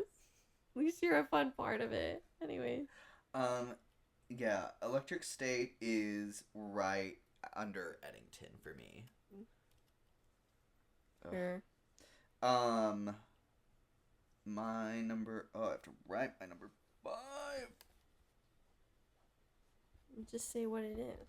My number 5, I have Fear Street Prom Queen. That's on my list. Oh my gosh. I remember seeing reviews of this before we ended up watching it, and I was like, I love Fear Street, that trilogy, so much. There's almost no way I can find this as bad as everyone else does. And then I did, if not worse. No, it's pretty bad. It's bizarrely bad. I And don't once even know if again- that's a word, and but once again, it it has is. a pretty great cast. But they Some fun cannot faces here. save such a bad movie. I think all the slashing is really uninspired. They get rid of some characters that I was excited about really early on. And then the reveals. After one big reveal is made, the rest are just so obvious, and then take a really long time after that to continue to be revealed. where it's like, come on. And then at the very end, it like tries to connect to the original trilogy in a way that makes no sense, and just like, stop. You can't not try this entire movie to like actually be as good as those movies and then be like, oh, but remember, we're related to those movies. It's like, no. Just I don't do your want own you to thing be. and die in subpar prison over there. Oh my gosh. Okay, my number 5. You know, be ready to write yours down fast because I don't have much to. I looked and I don't have much to say about my bottom 5. This is The Woman in the Yard. I've talked about it several times on this show. It's not good and it actually offends me at the end. I'm actually offended by that choice. I've said that multiple times and I'll continue to say it. So, is it that bad of a movie? Maybe not, but it offends me, therefore it's lower. It's low. Woman in the Yard is 137 for me. Mm-hmm. At my number 4, I have Night Always Comes. I think also a Netflix original. Also on my list. So, I was very interested to see this movie right before Fantastic Four came out with Vanessa Kirby. We're like, yay, Vanessa Kirby! And I'm like, And oh no, Vanessa Kirby! girl, Why would you pick this movie? it's such a bizarre choice. I hope they paid you well, and I hope that's the reason you signed on. It's like a movie that like does a lot, but then ultimately in a lot of weird stuff that isn't done well. And then at the end, it all amounts to nothing. And I'm just like, cool, glad I wasted like 2 hours of my life for this movie. Oh my gosh. Yep. Ugh, and then she blew me away in Fantastic Four. And I'm like, girl, I'm glad that that movie didn't diminish this movie for you. Yeah. Oh my god. My Ugh. next one is also Fear Street Prom Queen. Don't have Mhm. much to add. Cam Cameron's in this. That's fun, I I guess. was so excited for him. Ugh. Yeah, I hope this doesn't ruin the careers of this cast because some of them were fun despite a horrible script and just totally unoriginal story. Like, there's a difference between, like, being, like, referencing and, like, trying to, like, homage to iconic slashers like this, but then it's like, you gotta do your own thing with it. And they just don't. God. At number 3, I don't even remember what studio did this. It might have been DreamWorks? No, DreamWorks were never. But I have Smurfs. I don't remember. I feel like it's giving Paramount. It's aggressively giving Paramount. But, oh my god. This is on my that's like, on my list, by the way. Make Smurfs such a boring and nothing movie is kind of impressive. We went in with pretty low expectations, and even those were very undercut by the actual performance. Rihanna as Smurfette is one of the worst voice acting castings, certainly of the year, and certainly up there for all time. And she's been cast And she's she was been great in in Home.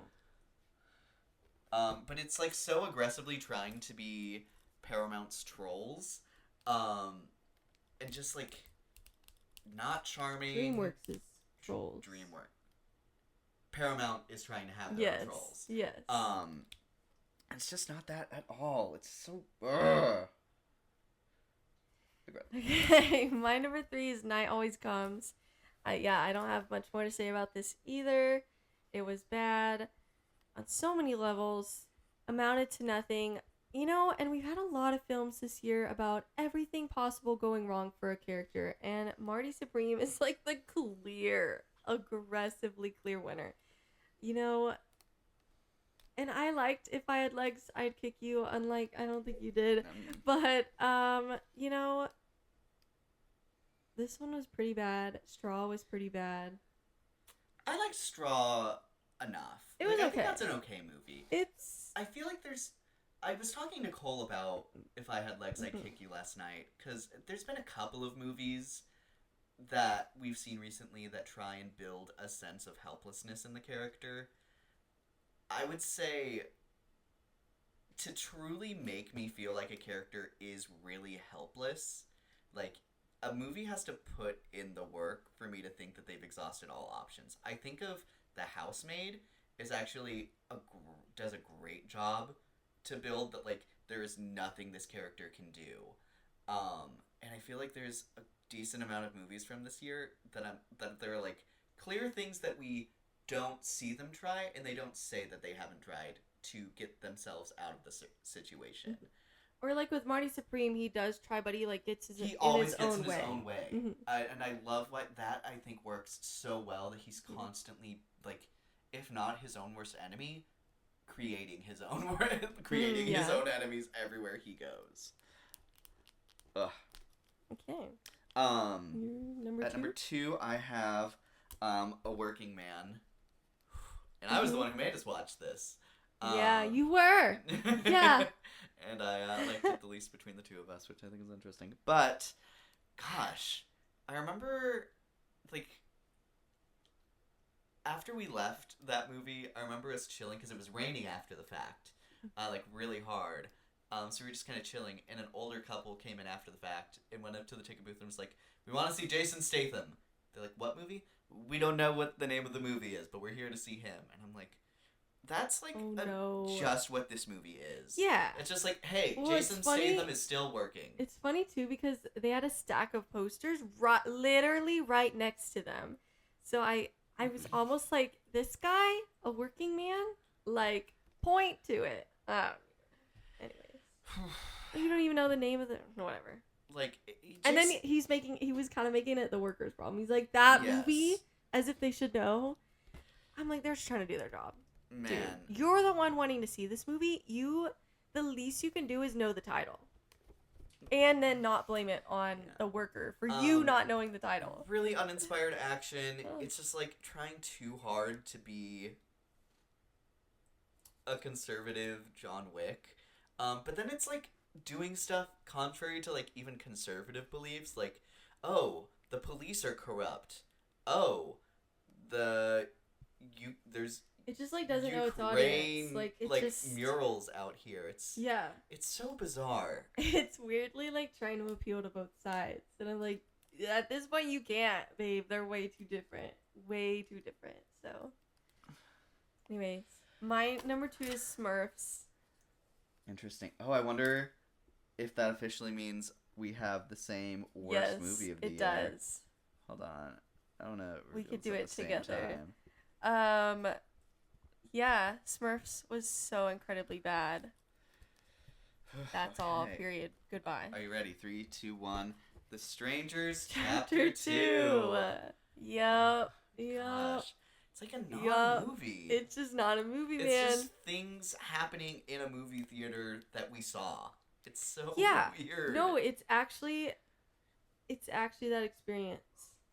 Ugh. We had the theater to ourselves, so I guess that's good because that means this didn't make a lot of money.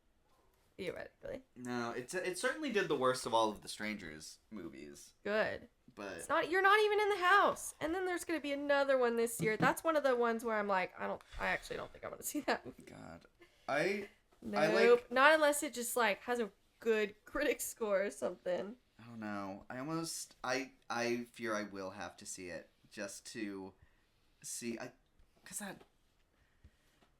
Because I hate myself, I guess. No, I'm that's just like, so curious if they can make a worse movie at this point. but that's where my mind is at with things like that. I'm like, I actually don't think I'm gonna pay to see it. If it's good, maybe I'll see it later. If it's still in theaters, maybe I'll see it on streaming. But yeah, it's like at this point you have to like earn my money. Not that it makes a difference, but No, that's so fair. yeah. So next up on our rankings, we are doing 2025 best shows that we've watched. Yeah. Which we don't have. Letterboxd still doesn't have shows. Come on, Letterboxd. Someday please, you will. Please. I know you're still working on it, but it's like maybe a little harder. Please, make it a little faster. So we can't really do like it ranks this on my. Well, I guess you can. I can. I can't, so I don't really care if we do that or not. But yeah, we have our top 20 as well for shows. Yes. So if you would once again like to get us started on that. Okay, so I do have an honorable mention, which is Cobra Kai season 6 part 3 came out this year. So it's like, okay, I won't put it on my list because it didn't really like premiere this year, but I wanted to shout it out just because I do like that show a lot. And it, could count because at least part of a season came out this year. So there you go.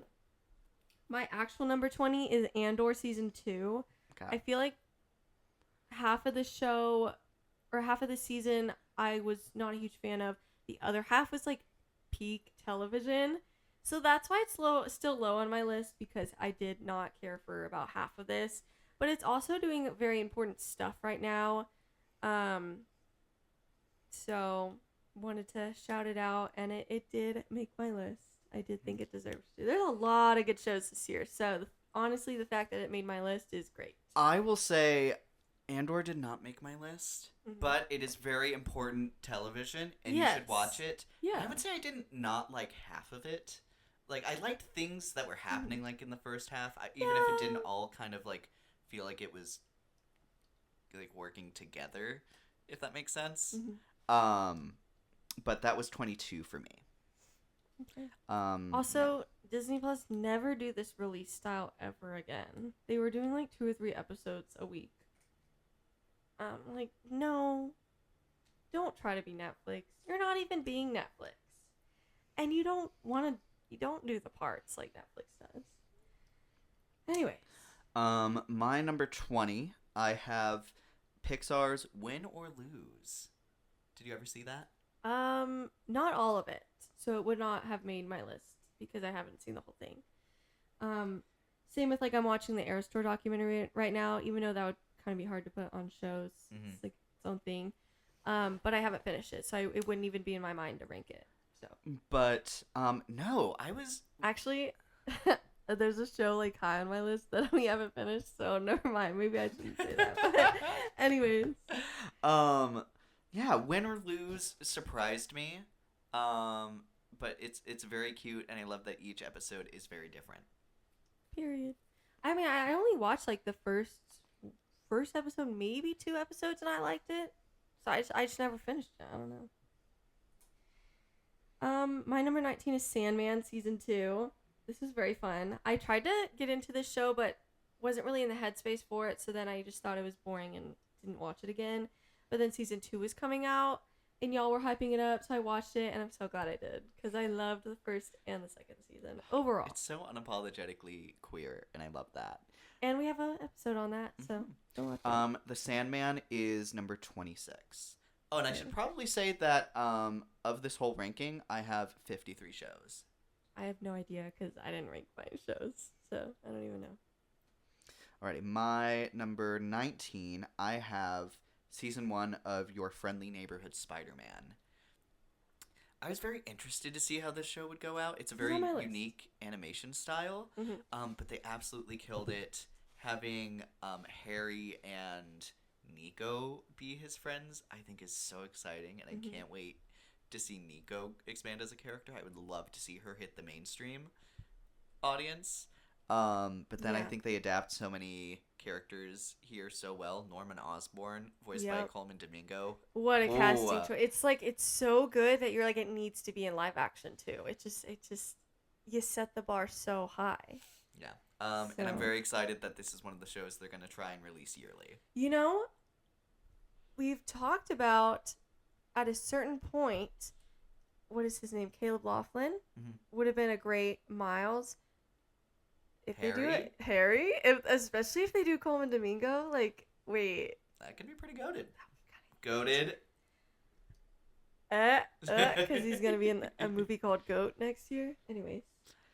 My number 18 is Only Murders in the Building, Season 5. This was a fun season, especially after Season 4 wasn't all that great. So it was nice to kind of come back a little bit. I mean, they were in the building. We'll see how they do outside of the building next season and see if it, it's a problem again. So, but this one was cute. I liked it overall. I agree. Only Murders in the Building season 5 was 23 for me. But I think that just shows that speaks more to the other great shows we've had. Yeah. My number 18, I have English Teacher season 2. It's very adjacent to Abbott, but it takes place in a Texas high school. The main character is so fun. I will say I prefer season 1, but I think they continue into this next season in a very fun, with a lot of momentum.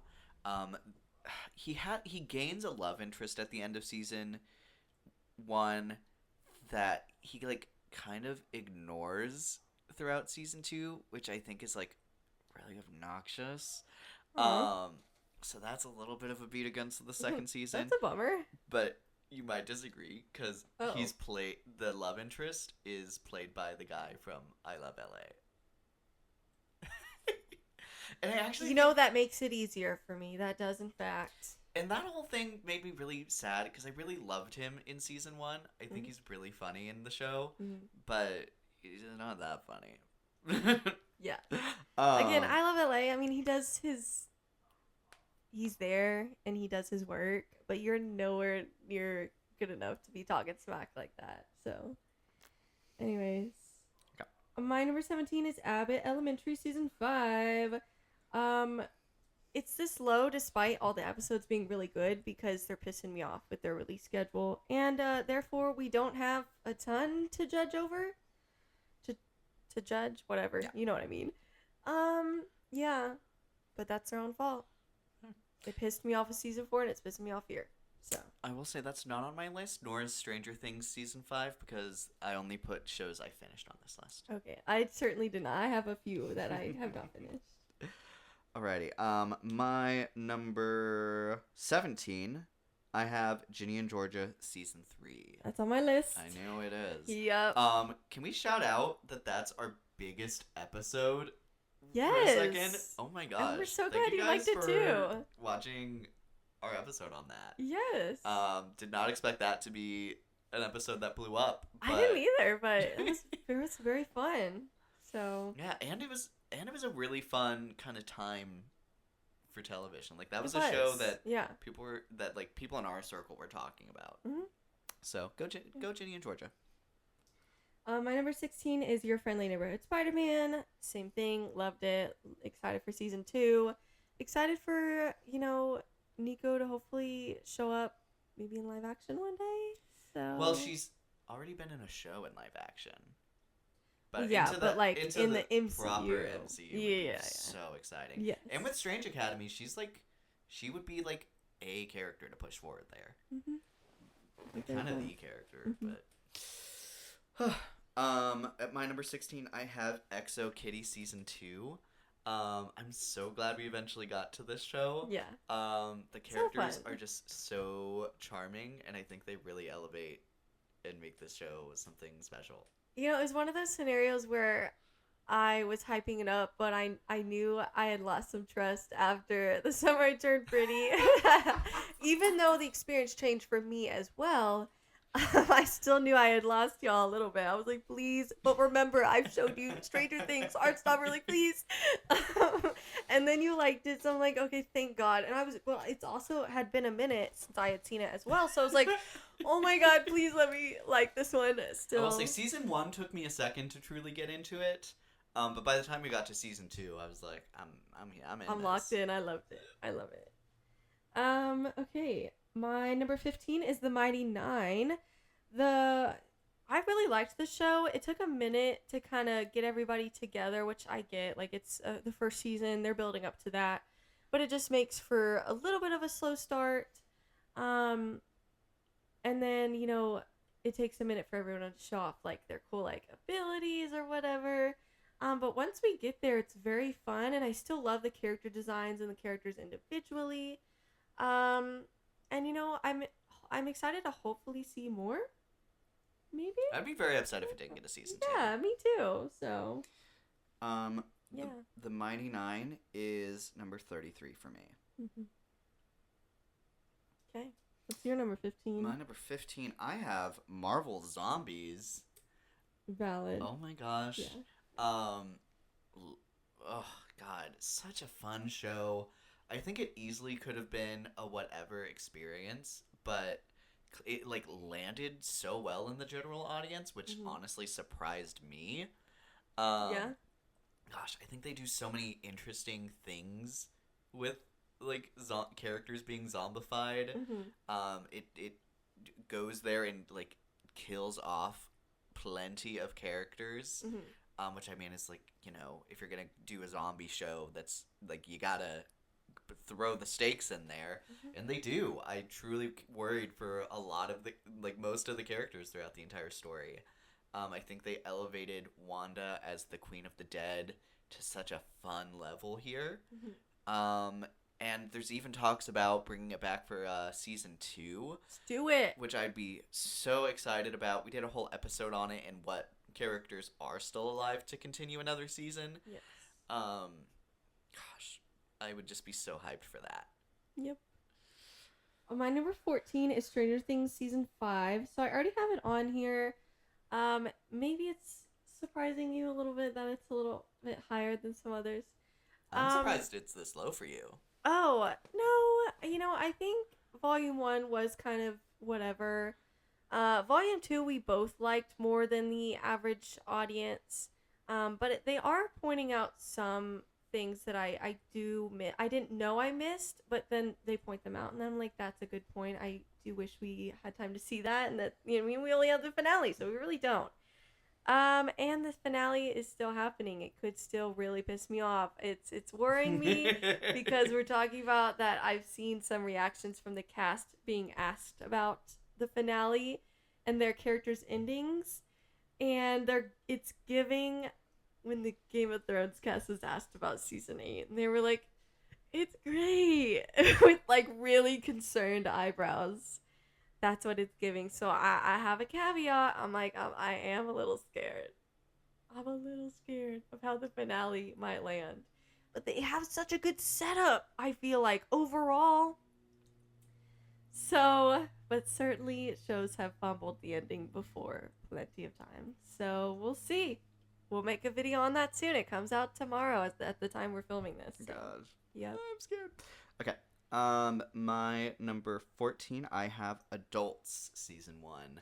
What a great little sitcom. And it took them forever to renew it for season 2. Oh my I god, this and overcompensating. But definitely this one. This one was an insane, in such a random time to renew it. Yes. Like, once overcompensating hit, I was like, so if like, we don't hear about Adults, like, then we then can it's just over. But then like 2 months later, we heard from Adults, just and I'm just randomly. like, thank God, I need to see these characters Yes. again. Oh my gosh, it's so fun. It's Oh my god. like exactly speaking to like I think our age group right now, which Yeah. is really fun. Yeah. I just absolutely love it. Yeah. This will be. I will talk about it. Okay. I have Severance season 2, which is lower than some other shows on this list, which might be controversial. I don't care. I didn't like parts of this season, and I'll admit that. I didn't like the ending, and I hated the Cobalt episode overall. Yes.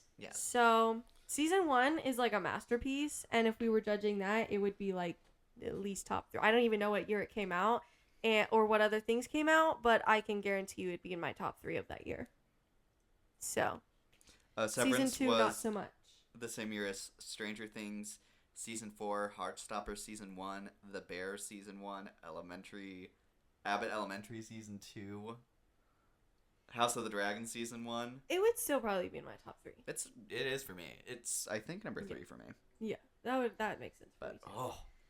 oh, Not season 2. Sorry. It had great moments. Don't get me wrong. But it's not the masterpiece that season 1 is. So. but Helly are. Oh yeah. Oh my god, And I'm still very excited for season 3. And you know, at the Emmys, I was rooting for a lot of them. So. Yeah. I'm not trying to hate on that show. I'm just like, I will defend its position on my list. yeah, indeed. So. At number 13, I also have Severance Season 2. Yeah. But no, everything above it I think just lands Yep. a lot I more. just can't put it above Everything anything else I think is a lot more consistent than Mhm. Season 2 of Severance is. Yeah. Like, they have some very weird episodes. As much as I love the episode, when they, like, go on the the field trip, I feel like that's a really weird episode where weird things happen and they never explain it. But then it has the big reveal, that I don't want to spoil.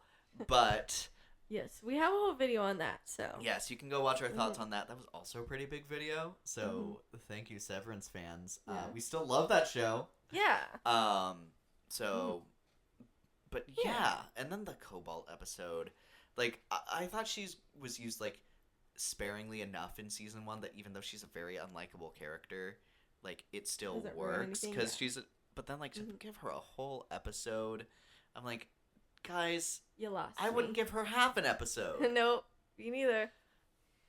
Okay. Next, I have Paradise, which is a decent sized gap in between the two. It still, even upon a rewatch, took me a minute to get into it, but I did still like it. End up liking it. Not quite as much as you did, but I'm still glad. It is in the conversation. It's getting a season 2. Like, yeah, it's a solid show. James Marsden was great in it. And then we just got some leaks of stuff there. So, yeah. So, anyways, yep, Marvel fans, if you know, you know. I won't talk too much about it because it's technically not official yet. So, anyways. I will be talking about this later. My number 12, I have Boots Season 1. Sadly, it will be the only season of it. I think I talked about this in our last recap episode, I think in December. But it's so great. It's a very different type of queer experience, specifically with, like, being in the military during, like, before Don't Say Gay, where it's, like, aggressively illegal to be a homosexual in the military. And I think it's so good. I think it stands. I think season 1 stands on its own. It's a bummer that we don't get a season 2, but a season 2 would have been a very different show. So I love season 1 so much. It has Vera Farmiga in it again. Sure. Ugh. This is on my to be watched list, so I'm not seeing it. So great. My number 11 is Adults, so it almost made my top 10. Just outside of it. There was a lot of good TV shows this year, so yeah, this is a great show. Excited for season 2. We have an episode on it. Indeed. My number 11, I have Wednesday season 2. Are we gonna be hearing anything on that from you later? Okay. No, but I did like it. I did like it, and I liked it a little more than season 1. I think they expand the cast really well here. I think it was a very exciting moment when that was coming out. The costumes are great. The performances from our main cast, I think, are great. I think Gomez and Morticia are utilized a lot more this season, which I think it can only be a great thing.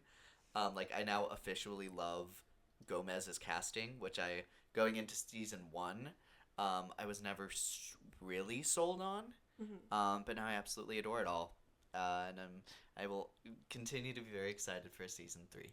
Yeah, and I think this season's being hated on a little too much. I think there's a lot of people appreciating it, yes, but I have seen some that are hating on it a little bit, and it rubs me the wrong way because I think it's very solid. Okay, we're in our top 10. So I wrote down my first one, and it's Overcompensating. It is ultimately barely my favorite of the two, that and Adults, that were coming out around the same time and very similar, like coming of age stuff. I don't know. This is just really good to me. It's just slightly above Adults. I'm so excited that this is getting a season 2. Oh my gosh, there's so many fun cast members here. And the promo tour was fun, and so I'm excited to see them all interact again. Yeah. My number 10 is also Overcompensating. Ditto to all of that. I would say the difference between this and Adults is that I think this one lands emotional hits Yes. much better. And it's trying to. Yes. Which Adults doesn't. I think it's trying to be a lot lighter of a show. Yeah. And overcompensating hits me like a ton of bricks repeatedly Yeah. throughout. And you know what? I like being hit by a ton of bricks, apparently. You've said that multiple times. You like feeling sad from stuff. But it just does it so well. I think Benny's relationship with Carmen throughout most of it is so sweet. Mm-hmm. And then the supporting cast I also think is great. Oh my god, Carmen's roommate, I forget her name, but she's iconic. Oh my god. I Pisses me love off. her. She's so good. Oh my gosh. Pisses me off. So many lines we could go through. We also have half an episode on this as Oh well. my gosh. Okay. So, my number 9 is The Residence. We did not make a video on this, but so good. I was really late to it. When did you end up watching it? Like right around when it came out. This was so good. I loved it. I wish it got more appreciation. So fun. The main woman actress, I don't know her name, but she's great, and I want her to be in more things. She's so great. Yeah. Needless to say, I will be talking about the show again. Yeah. Okay. At number 9, I have It Welcome to Derry Season 1. That's low for you. Oh my gosh. Wait. And I do love this show. I love this show a lot. The finale maybe prevented this from being notably higher on the list. If it weren't for the finale, I might have considered even rounding it up to like a perfect show. Mm-hmm. I think it's close to that. Mm-hmm. The cast I think is so great. Stellan Skarsgård. Stellan, right? There's a lot of Skarsgård. No, Bill, I think. There's a lot. Bill Skarsgård. No, Stellan is the dad that was Yes. in Sentimental Value.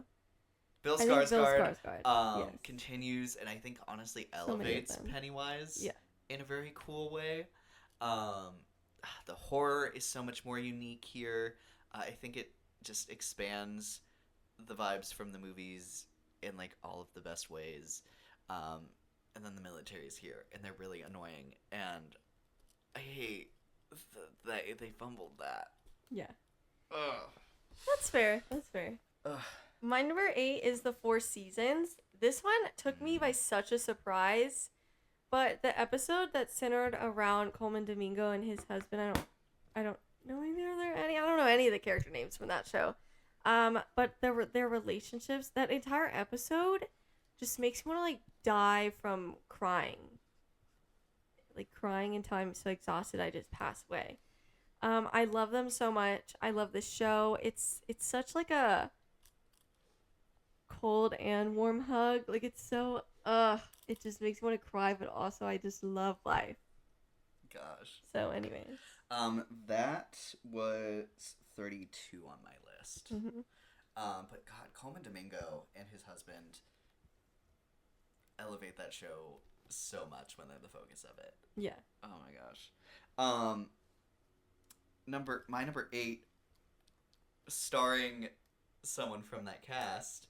I have Has Been Hotel season 2. Gosh, this is truly one of my favorite shows, point blank ever. We recently did my birthday episode, and it's on my list of favorite shows.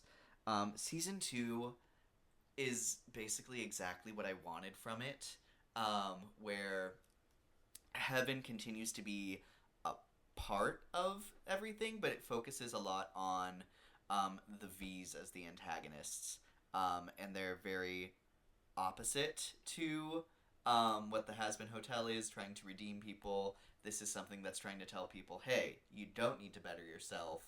And I think specifically its main villain, Vox, does, like, he, like, perfectly encapsulates using a cause that is very honest and real, but then using that energy into something that's destructive and makes things worse for everyone.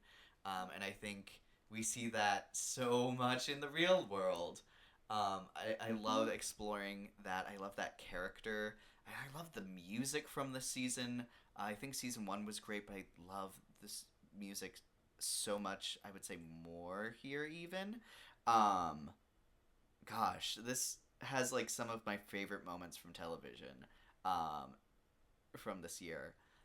One of my biggest things about this show is I hate that I was watching it weekly right before Wicked for Good came out, because I think like some of the worst songs from Hazbin Hotel season 2 kind of match the energy of like some of the best songs from Wicked for Good. Yeah, and that's it.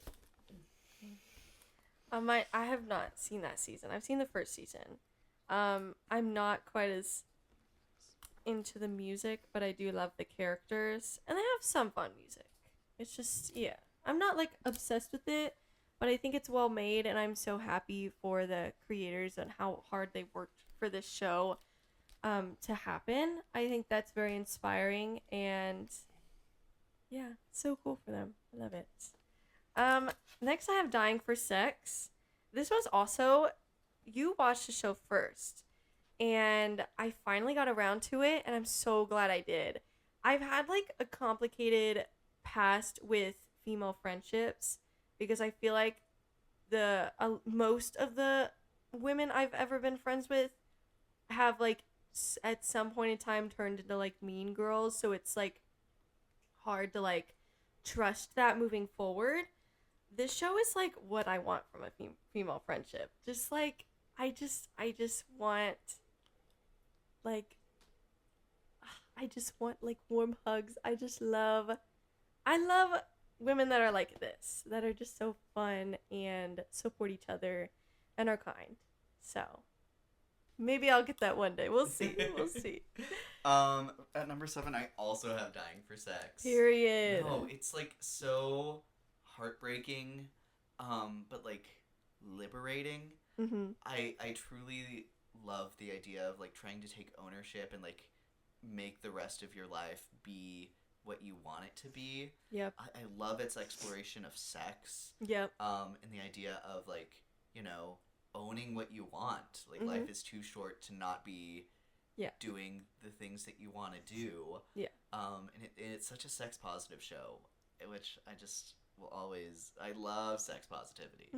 Gosh, and then Jenny Slate and Michelle Williams give such heartbreaking performances on either side of the cancer seriously, experience. I need them to get some nominations. And they have, like at the Emmys, they both were nominated. Okay, good. My hot take is, I think Jenny Slate, I would have given it to Jenny Slate, hands down, for supporting in a limited series or anthology. Period. Love you, Adolescence. But truly, if Adolescence did not come out this year, like I think this would be an easy front runner. Yeah. Oh. My number 6 is Percy Jackson Season 2. This is also one we haven't finished. We're only halfway through, but I just adore Percy Jackson so much.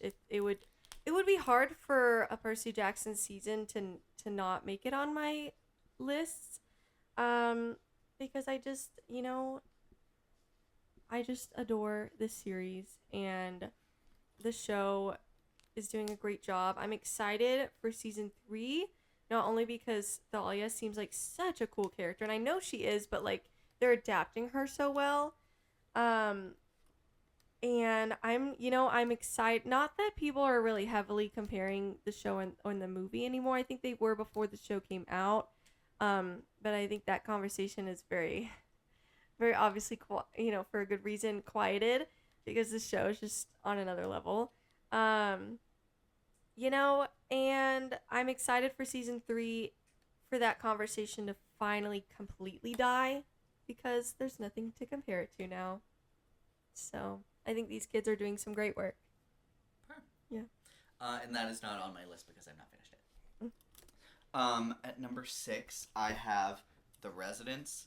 Oh my gosh, what a great murder mystery. I'm actually surprised we didn't talk about this show when we were talking about mysteries. Yeah. But like her and Benoit are truly just like changing the game. So fun. I cannot believe we're not going to get a season 2 with her. Netflix, you'll rue the day. My thought is, if they maybe approach it more as like a bunch of different limited series, maybe there's a reason. Because The Residence is based off of residing in the White House. Mhm. Maybe you just bring her into a different story and it's called something to reflect where she is. Yeah. Someday, maybe. I think that Cordelia Cup is so charming, and like that actress is my favorite, like, comedy female performance of the year. Gosh, and the supporting cast is so great. I forget his name, but Gus from Breaking Bad, as their, he does so great. The supporting cast, and the White House is such a fun setting. The way they like shoot and direct it. Yeah. Oh my gosh, I've never actually been so interested in being in the White House. It's a shame I don't anymore. In real life, Really, yeah. over. Okay. No surprise this is high on my list. Jenny and Georgia season 3. If y'all saw our episode, which a lot of people did, well, compared to, other episodes. Anyways. I adored this show. This has such a special place in my heart. In so many different ways. I'm so glad we got to make an episode on that. And yeah, for so long. And that so many people saw it. So, yeah. At number 5, I have The Studio season 1. Oh my gosh, I was so excited to watch this show, and then I don't know why, but I forgot that on my list. oh my god. Oh my god. Oh my god. Wait, but I know where I could put it. Okay. Okay. But yeah, I it's so fun and unique. As someone who loves movies, a comedy about how movies get made is so fun. Yeah. And truly, I think one of the best episodes of television this year with The Oneer. Mhm. So fun and Okay. just like spinning, like so meta with them trying to film a Oneer in the episode. Mhm. Oh, the cast is great. The supporting performances they bring out are so fun. Yeah. Oh my god. No, and I love all the ideas for season 2. Like that they should do an entire episode during a 20-minute ovation at what is it, the Venice Film Festival that they do. Oh, like the that's so entire good. yes, right? Oh my god, I need them to do that now. Like this season, next season, I don't care. I need them at some point in time. That's a great idea. Yes. But oh my god. Ah, Oh, I feel like it That's also great. semi-changes the way we looked at movies for a hot second. yeah. did. But and in a really fun way. Oh, just such a fun time. Thank you, Apple TV, for that. Yeah. And Seth Rogen. Yes. Seth Rogen is Yeah. doing so much for entertainment recently, Mhm. and I love him for that. Okay. In my number 4, I have The Pit, and then I put The Studio just slightly above The Pit.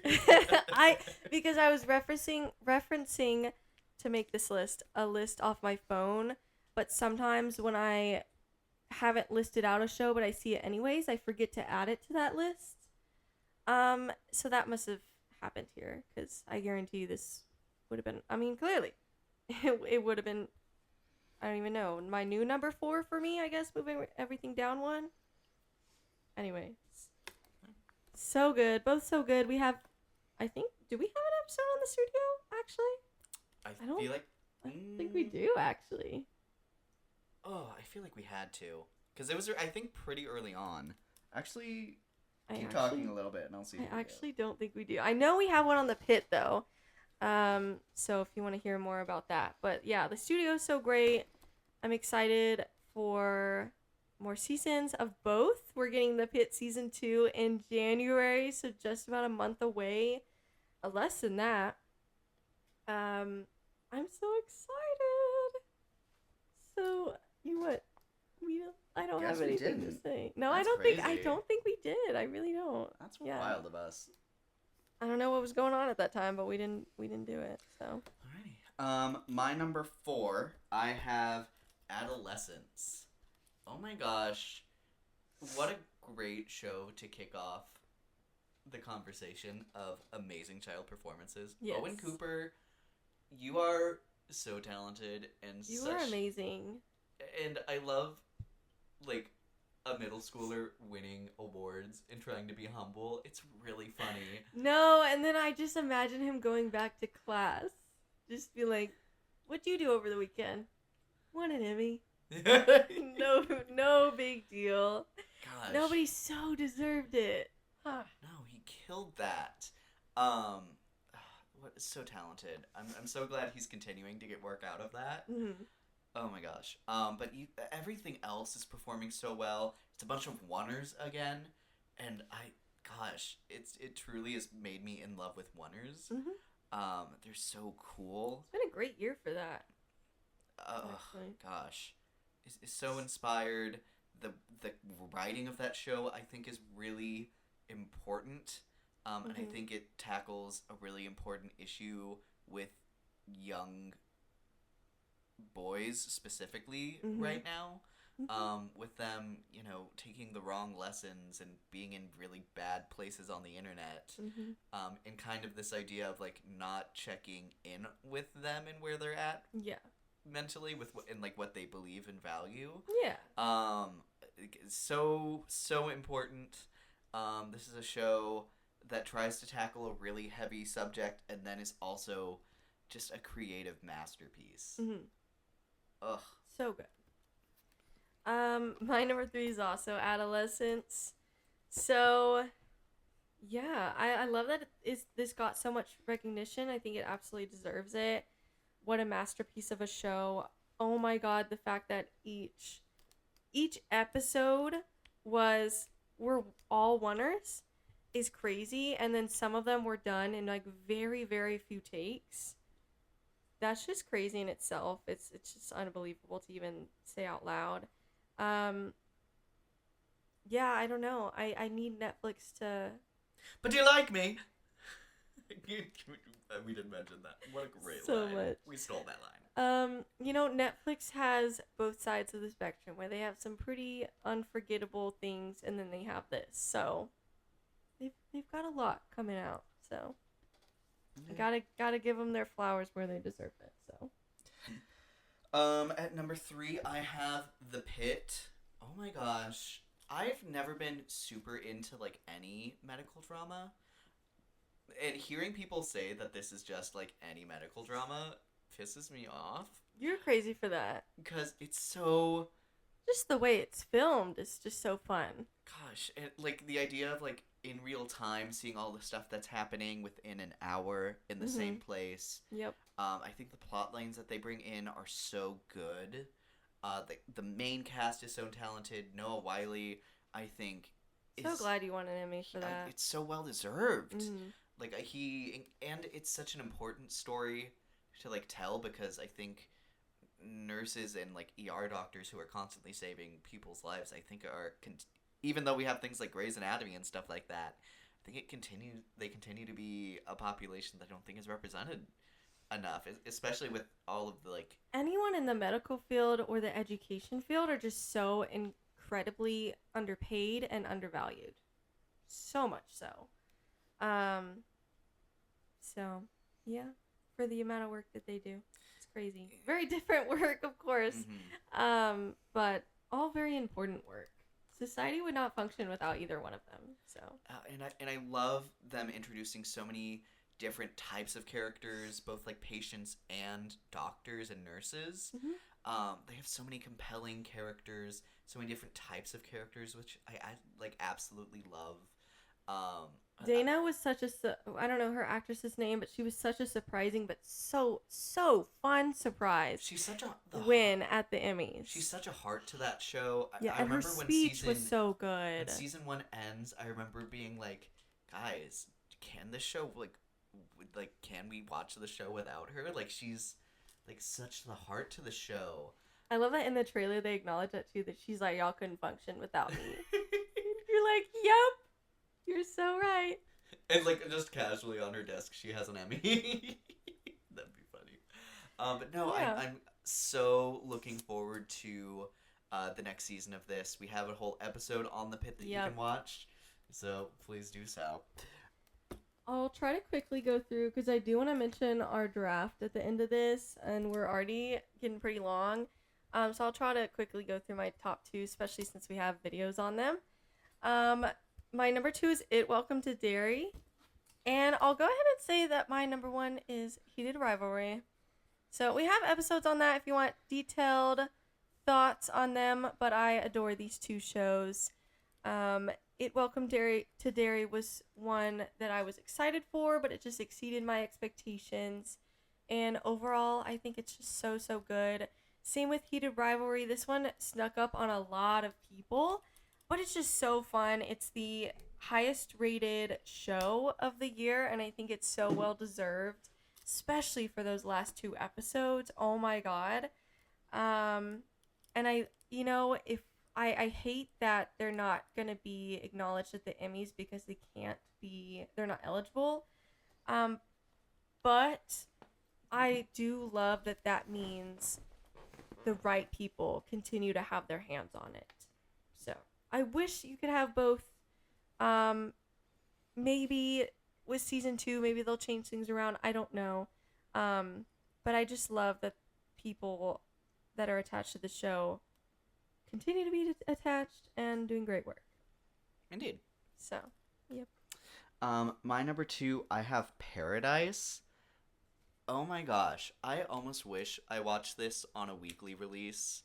Even though I think it was such a fun binge, but I absolutely loved the mystery element of this show. Mm-hmm. First off, so curious following the campaign what the mystery was going to be, like the big secret that nobody knows about. And then there's in the first episode it does the big reveal.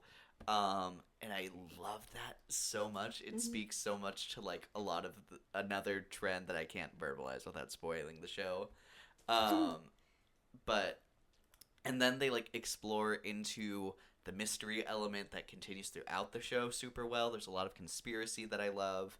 I think the cast is so great here.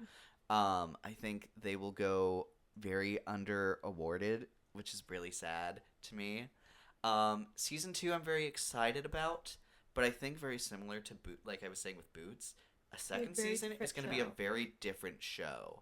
So I'm very curious what that looks like. I hope they continue to have great needle drops because I love their song choices throughout the show. I think that helps add to the aesthetic. Hopefully they continue to do that, and I hope they have another great mystery for season 2. I fear what the show would be like without a mystery. And then my favorite show of the year is Heated Rivalry, another secret sneak in after we just finished that. So we had the same number 1s for all 3 of our lists, actually. Look at us. We're synced when it matters. Yes. Yeah, so fun. Love seeing queer media being explored so well, so creatively, and so passionately. Ugh. And this is so its own thing too. I just love that they're telling it in such different ways. That's so important. And that's just so fun. I mean, who wants to see the same thing over and over again? It's we love to see different stories told in different ways. Indeed. And so well done. Alrighty, those are our favorite shows of the year. Please let us know yours in the comments below. Alrighty, I will say, I know you talked about the draft. I've actually not updated the draft since we last looked at it. It's okay. I will say I would be surprised if I'm still anywhere near you. Your points. Because I know Marty Supreme did really well too. Even box office wise, it's kind of popping off a little bit. I'm like, wait, okay. So, how about I'll say this: I'll update the draft today, and then in our next episode, I can give probably a more definitive look at if we're officially going to call it. Yeah, at least in our Marty Supreme episode, that would be good because we can end it. That's that was the last one that we needed to wait for. So. Period. Indeed. Okay, well, thank you so much for listening to all of our yapping and all of our lists. It's been very fun. Please let us know your top 10, 20s, whatever you want to do. Share your Letterboxd username if you want, and we'll follow you and look at your list. So yes. 2025 was a great year. for I think both TV and shows. I would say Absolutely. even when movies were a little slow, I think there was always great TV going on. Always something fun So going on. We always had something to talk about. Yes. So please stay tuned for our 2026 anticipation episode Yes, where we'll talk yeah. about some of the shows and movies we are looking forward to next year. Yeah. Super excited for that episode as well. Thank you so much for watching today. I'm your host, Luke. And I'm your host, Alicia. And thank you so much for watching Not So Straight Nerds. Goodbye.